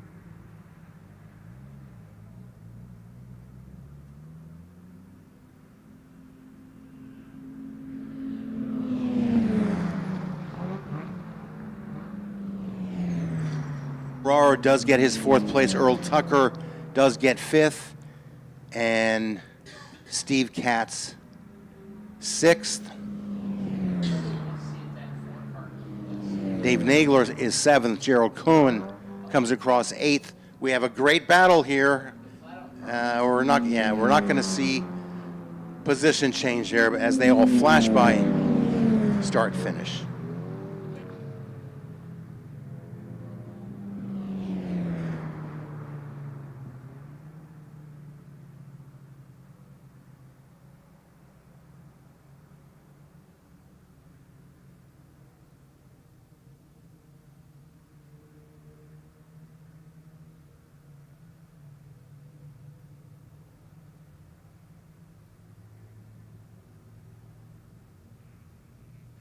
The driver of the 88 actually shortchanged himself 1 racing lap, but it wouldn't have changed anything. But that white flag, he was so close to the leader, you can't blame him for thinking he was getting a white flag.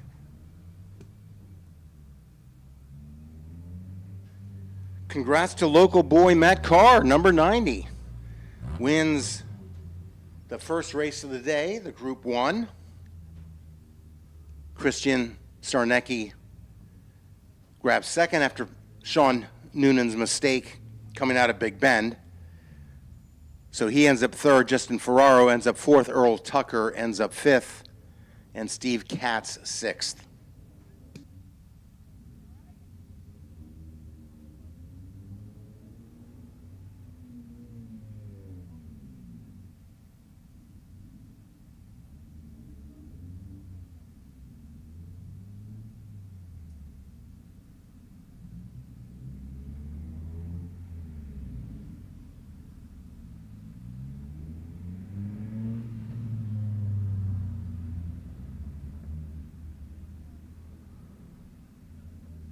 SCDA and Landmark Park are very good at turning these races around. We've already got the pace car staged at pit out for a Group 2 race.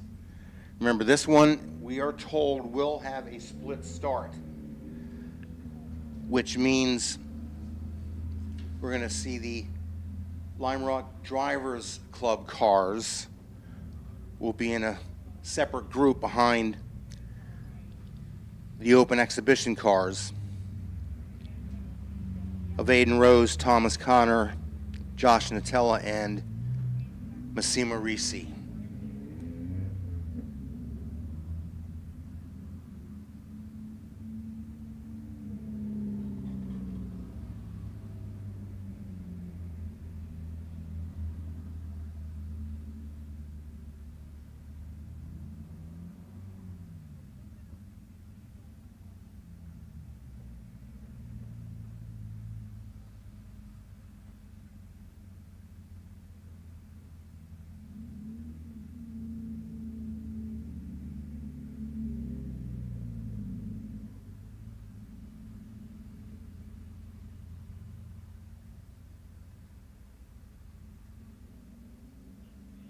Okay, on the pole for the smaller first group is Josh Natella in the number 8 car. Massimo Risi will be alongside him in the 18. Then we have the 46 of Aiden Rose. Then we have Thomas Connor in the 129. That makes the first group. Then the split group is the Lime Rock Drivers Club group, which will have Pat Daly on its pole, Dickie Regal alongside, Delbert Array and Kurt Sayer, followed by J.C. Ogle, Darren Berger, Thomas Rush, and Alan Levy. So the pole sitting car group overall is the number 8, and the pole sitter for the Lime Rock Drivers Club group is Pat Daly in the 53.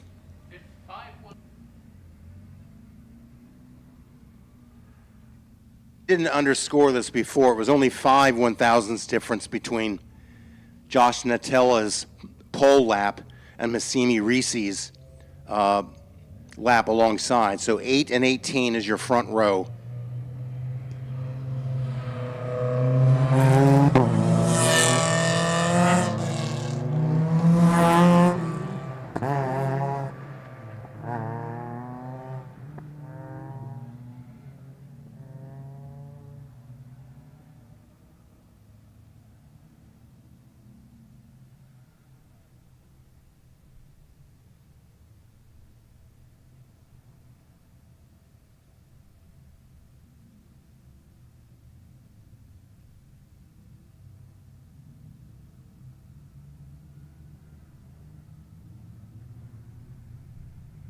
I don't see a second pace car, which tells me organizers are counting on the Lime Rock Drivers Club policing themselves, which shouldn't be a problem at all, actually.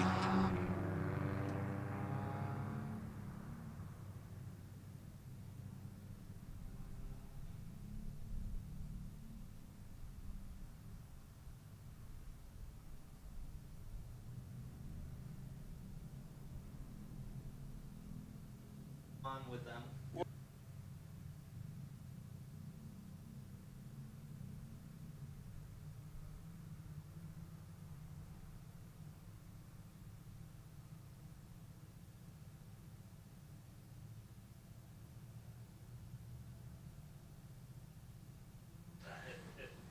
Okay, Well, put it. Listening, you go ahead, then you can tell me to shut it off because I'm in interfering with your. Again, we do 2 pace laps at Lime Rock Park, so the 4 cars in the first group are crossing start-finish now. Then the Lime Rock Drivers Club group are heading into the downhill as we speak.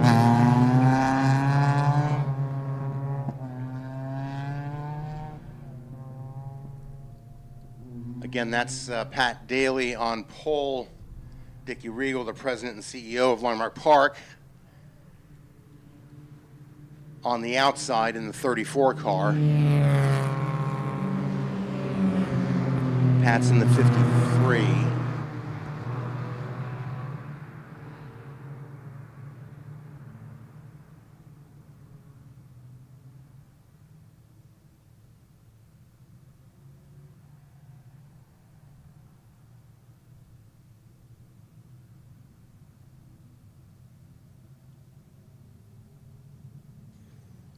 Okay, remember the first 4 cars are the open exhibition cars, 3 NCs and an ND.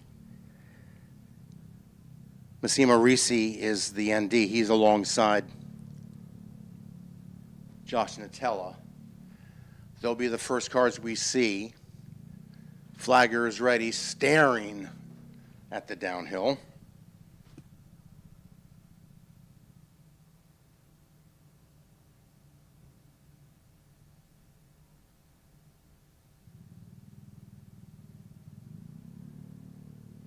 Okay, pace car is headed to pit lane.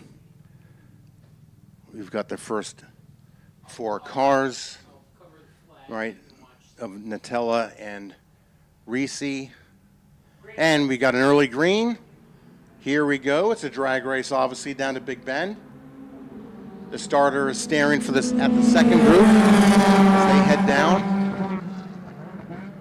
It looks like Risi did take the lead on the outside into Big Bend. Dickie Regal got a good start. He has the lead, taking tight inside line on entry into Big Bend. Looks like Pat Daly may have fallen asleep on that start. That group heads into the left-hander. It's nose to tail, first, second, and third. Fourth not too far behind. We're waiting for the first group leaders.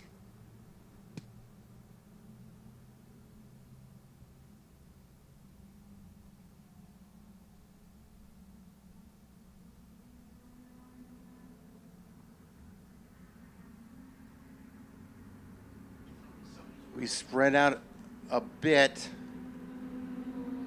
The 46 leader, which is Aiden Rose, took the lead. That must have happened on the backside somewhere. He's got about a 12 car length lead over Risi. Regal still leads in the Lime Rock Drivers Club class.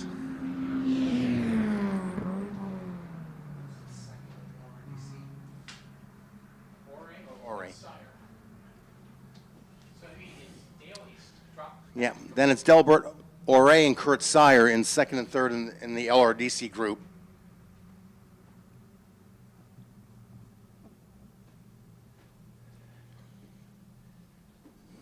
That would be a leader down the hill. Good battle for second.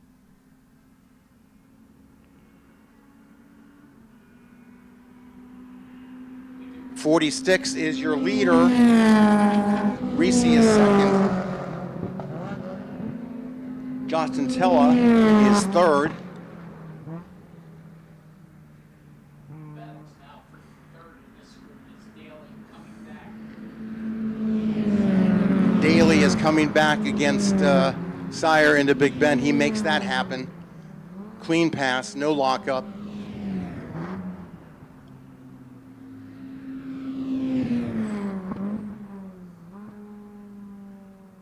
If I'm not mistaken, this may be Dickie Regal's most accomplished race thus far. He's leading this club group, but he does have Delbert Ore right behind him. Leader through the apex of the downhill. The battle is second place. We've got a 20 car length lead for Aiden Rose. This is going to be good into Big Bend. Let's see what Risi does. He stays in the middle of the track. There's no move there.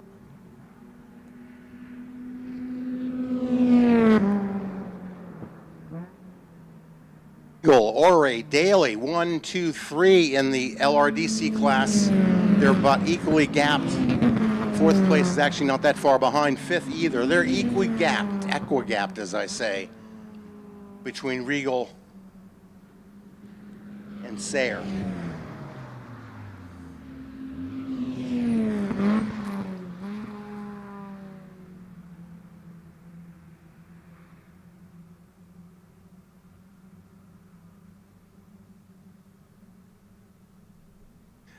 These are 20-minute races. They can't check her before 20 minutes is up.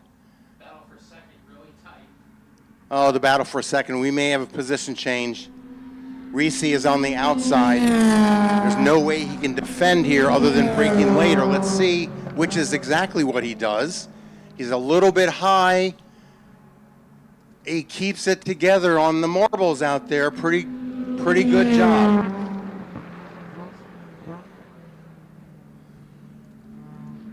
Josh Nutella is all over the back of Reese. And he may have just gotten a slightly better shot out of the right-hander. Let's see what happens.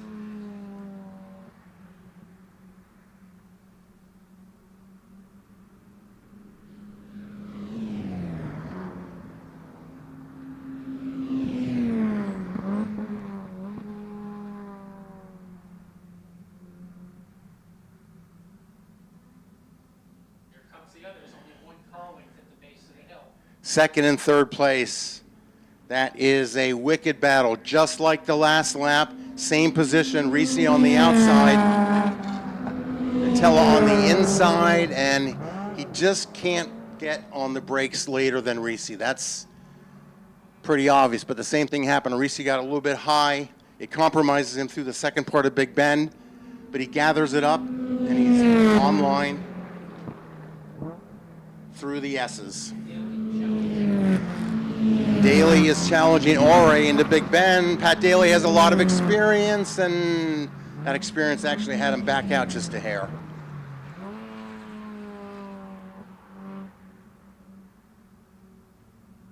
Daly was an accomplished amateur open wheel racer. He's been doing Miatas, though, for the past 6 years, and he's pretty good at it. He's also a coach, if I'm not mistaken, for the Lime Rock Drivers Club. Here's that battle for a second. Again, the same thing. Reese ends up on the outside, does not have any room to move over. This is going to be a position change, depends on the brakes. Side by side. Great car control by both drivers. They're still side by side, and that position taken over by Nutella.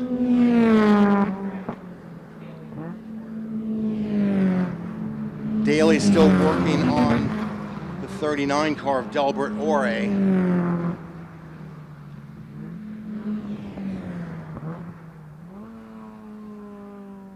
Races are 20 minutes in length, and so what we end up seeing is race control determines, based on the lap times, that the race is at least 20 minutes long before there's a...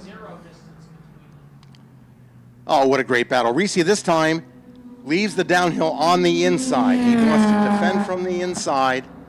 They're side by side across start finish. I think Reese is better on the brakes. Pretty obvious to us up here in the tower. He does get through in that position through Big Bend.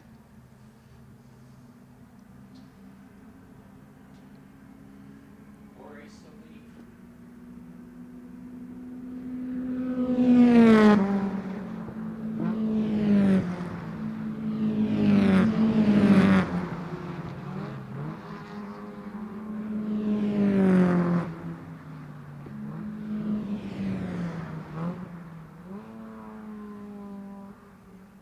In the Drivers Club class, it's still Dickie Regal over Pat Daly, Delbert Ore in third.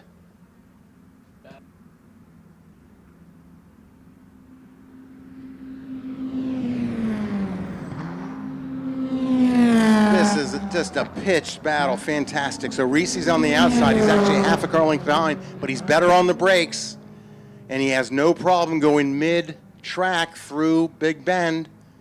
Rotates the car for the second apex. He's off of it because there's no room, but he holds the position. Delbert goes by Del.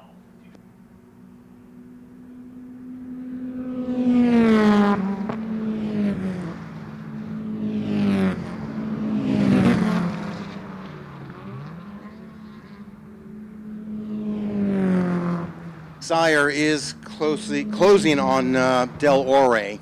That's the 86 car closing in on the number 39. Second The lead again is still close to 30 car lengths. They're going past lap traffic, so now it's 3 wide across the start-finish line. Reese on the outside. In fact, he feels comfortable out there. Oh, we have lockup from the 8. Josh Nutella locked up, but he kept it under control. No big whoop. Right front lockup, not unusual going into Big Bend.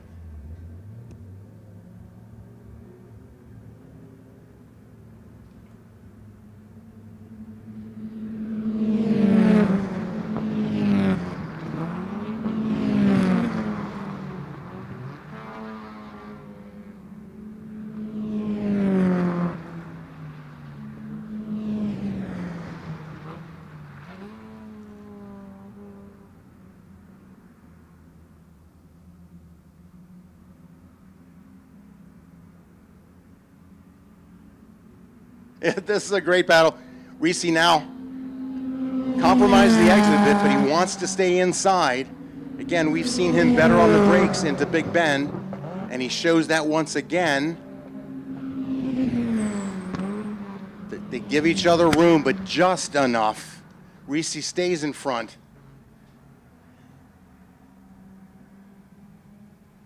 Until it gets a better run, or until it gets a better run down the hill.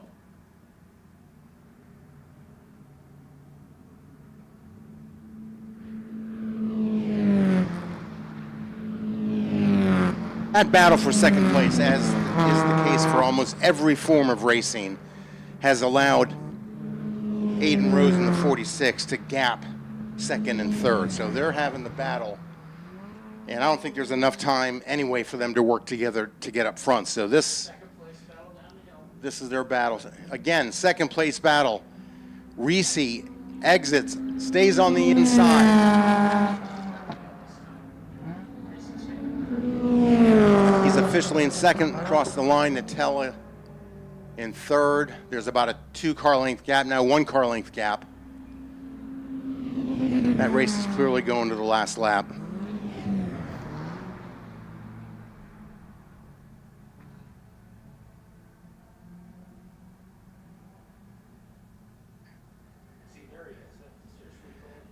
Position has its privileges, so being in first, both on the organization chart and on the racetrack, is paying off for Dickie Regal, who's 4th overall, first in class.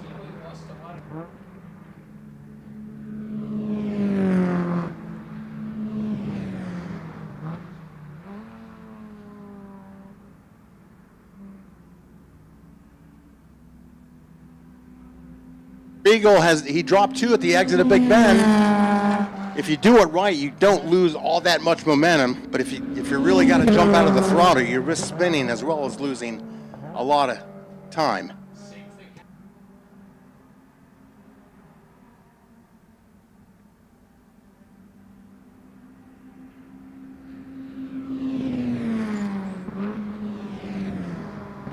Sorry, Aiden Rose, nobody cares about you in first place. You're not the battle. Second place is really tight.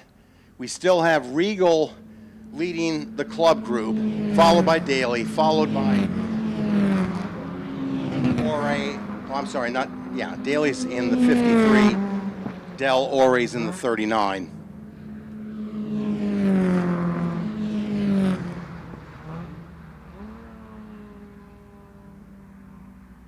Here's that battle for second. Reese exits, stays on the inside. Natella's going to be later on the brakes, though. He's just got it under braking. He's really good. Really good with his braking skills in the Big Bend. Because Nutella can have even a car length lead, and that's made up under braking by Reese. Must be the Pelote shoes.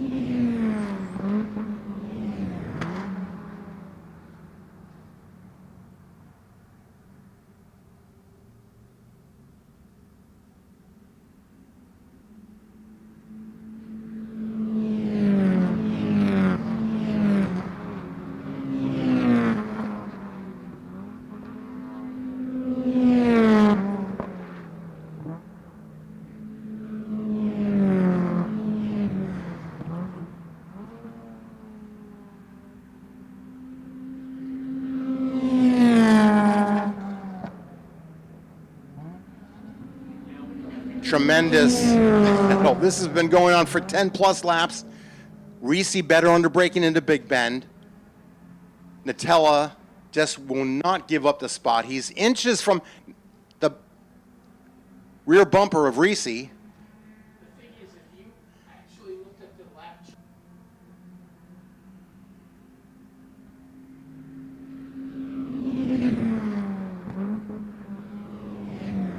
And this is an example of how you can be faked out by a lap. really close. We have Pat Daly closing in on Regal. I think we're inside of 5 minutes to go. We don't have an official clock, unfortunately, on our screen.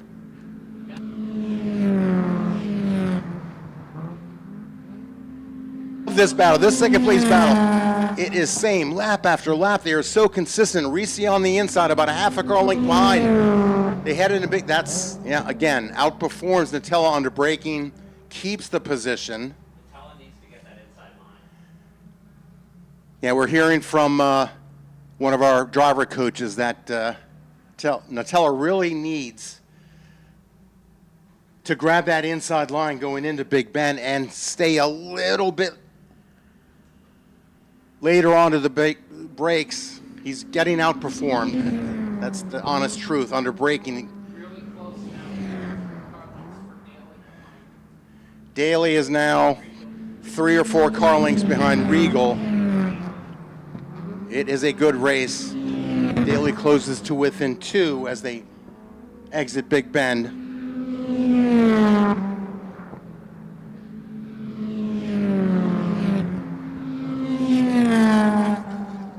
This is deja vu all over again for the 15th time as Reese, for the first time in a while, Reese officially leads the lap, though he's been leading most of all the previous laps. But again, you get scored as you cross start finish, and he's been a half car length behind Nutella, but makes it up going into Big Bend.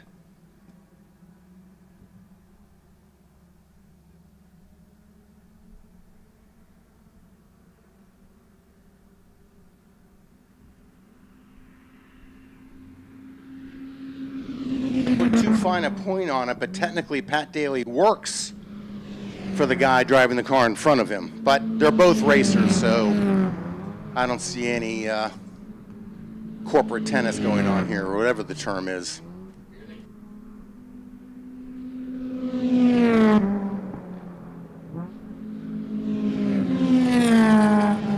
Hey, we're actually going to see Reese officially lead this lap. They're only not even a half a car length difference. If Reese doesn't make a mistake, he's got Nutella outperformed into Big Bend. But of course, famous last words, announcer's curse.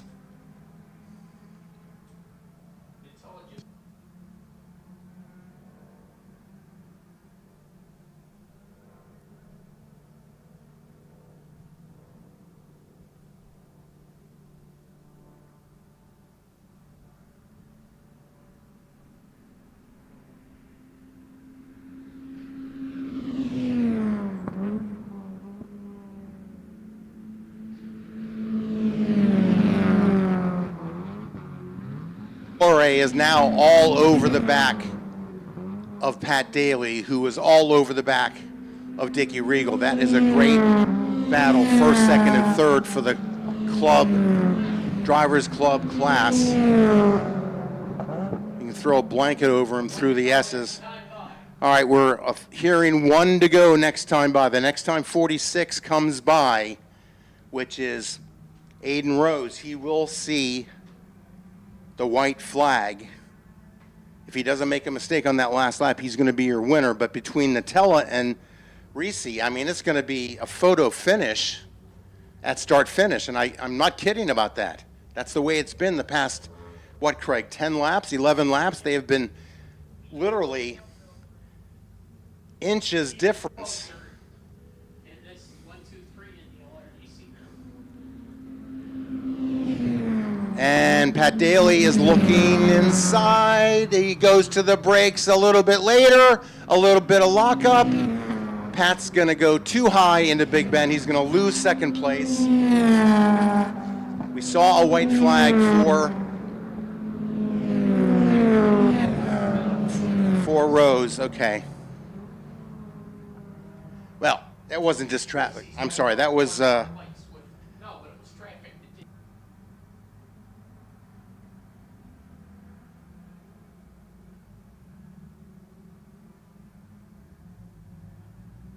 All right, folks, we are down to just one mic in the booth. I would have Craig Robinson adding his knowledge and experience, but we're down to one mic, and I'm a pacer, so he's nowhere near the microphone. Sorry there, bud.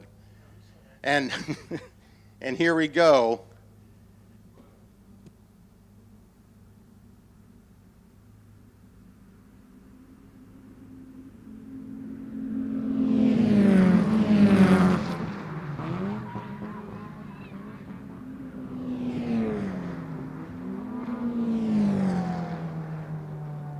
Yeah, Reese, just half a car length, takes second place over Josh Intella. That was tremendous stuff. Now we have a last lap battle. Pat Daly, huge lockup going into Big Bend. It looks like he got a little bit of red mist there, and it looks like this is going to be a regal for Regal.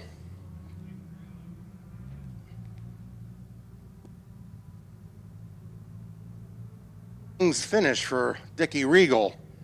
Let's see what happens here. It's entirely possible mistakes were made on the backside, and that is not the case. So we're going to see for the club division, we see Regal with the victory, 10 car lengths over Del Array, third place. Pat Daly. That was good stuff. Curtis Sires fourth.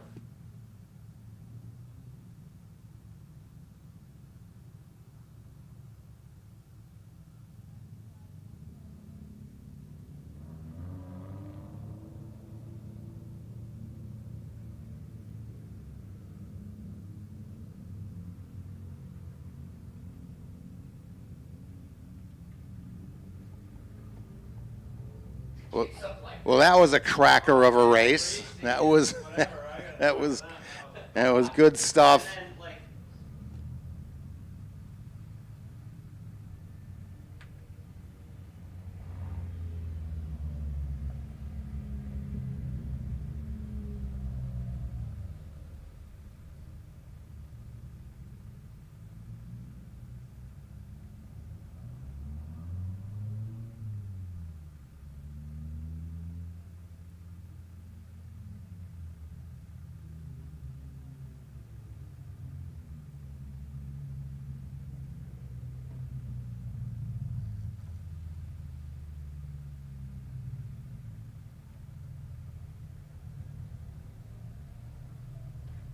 Okay. Group 3 will be our last race of the day. Remember, once the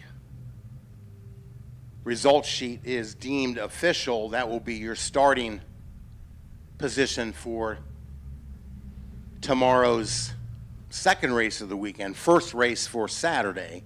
So where you finish today is where you're going to start tomorrow.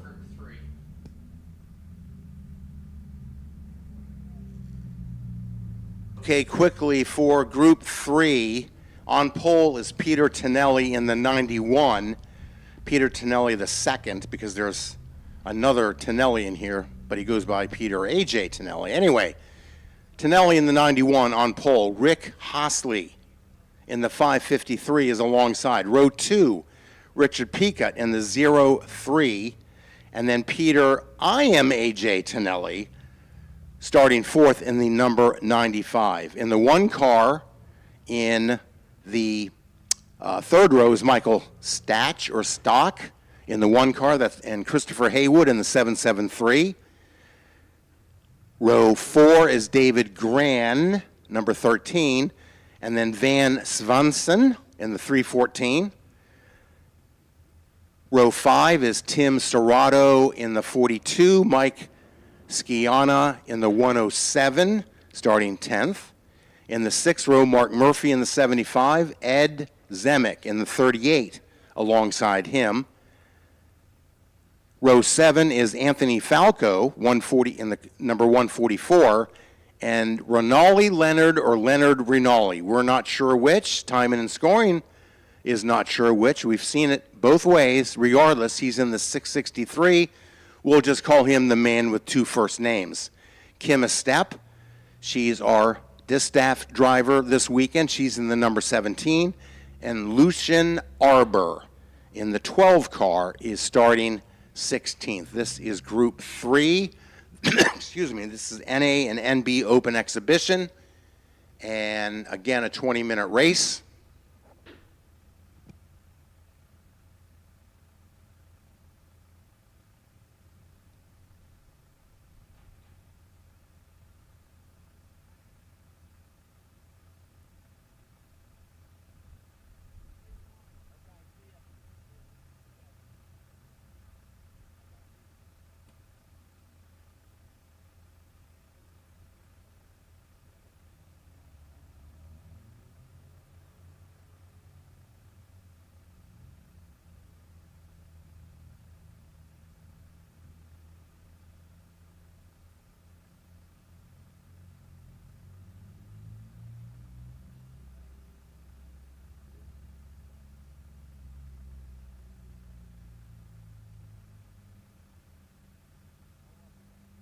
This is the final on-track activity of the day. This is the qualifying race. In other words, where you finish is where you start tomorrow. And tomorrow morning's race, this is Group 3. And this is almost all, these are all open exhibition, NA, NB. We do have one spec Miata, and that's Kimberly Estep in the 17. Our pace car is at pit out, ready to catch the field.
Things start tomorrow at 8 a.m. with the Moss Miata Car Show. That begins at 8. Drivers meeting at 8:15 underneath this tower. And first cars on course are at 9 a.m. Warm-up Group 1. That's a quickie 8-minute warm-up session, followed by Group 2 and Group 3. At 9:30, we're going to see the high-performance driving experience. Technically, they are Group 4 this weekend. And then our first race will be at 9:55, Group 1.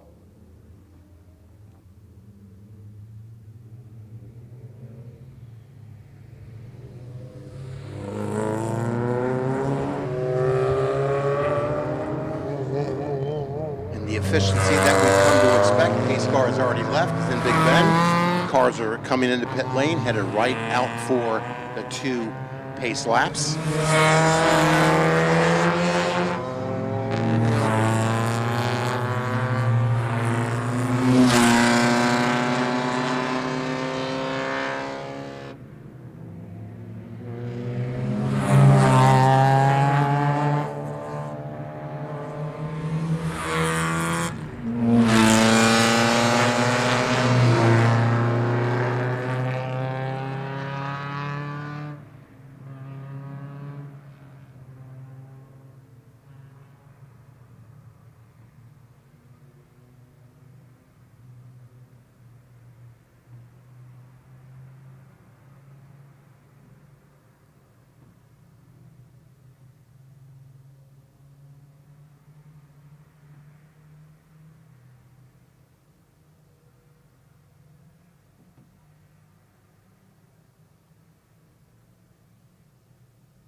Again, Peter Tonelli, the second from Westboro, Mass, is on pole in the 91. Rick Hosley from Chester, Connecticut, is in the 5:53. That defines your front row.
Attention on the race pack. Any drivers that need to get final weigh-ins for this evening, tech is going to be wrapping up soon. Please head over there now. Any drivers that need final tech for this evening, please head over there now. Is out. A great start for the number 1 car, and there's contact. We have a spin. Working it out. Hopefully he stays off the wall. No. It's the black. I can't see the car number from here. He did back it in slightly into the barrier at pit out. We're not seeing an FCY yet. It's not really worthy. If this guy gets his car backed up into pit lane, we will stay green. Let's see what he does. He is. I'm waiting.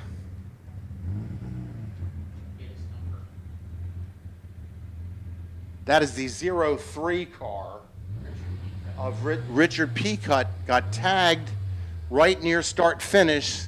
Got his right sides into the grass. Then he was just along for the ride. And we have a lead change. While that was happening, Hosley did get by Tonelli, but Tonelli's looking inside through Big Bend. They're side by side. And Tonelli's gonna keep it. He's got the right position. Let's see what Hosley does. Hosley's now on the inside for the left-hander. Tonelli hanging on the outside. That's not gonna work. He's gonna have to give that up. And I'm dead wrong. Tonelli stayed on it through the right-hander, even though he was offline, and leads up Paul Newman straight.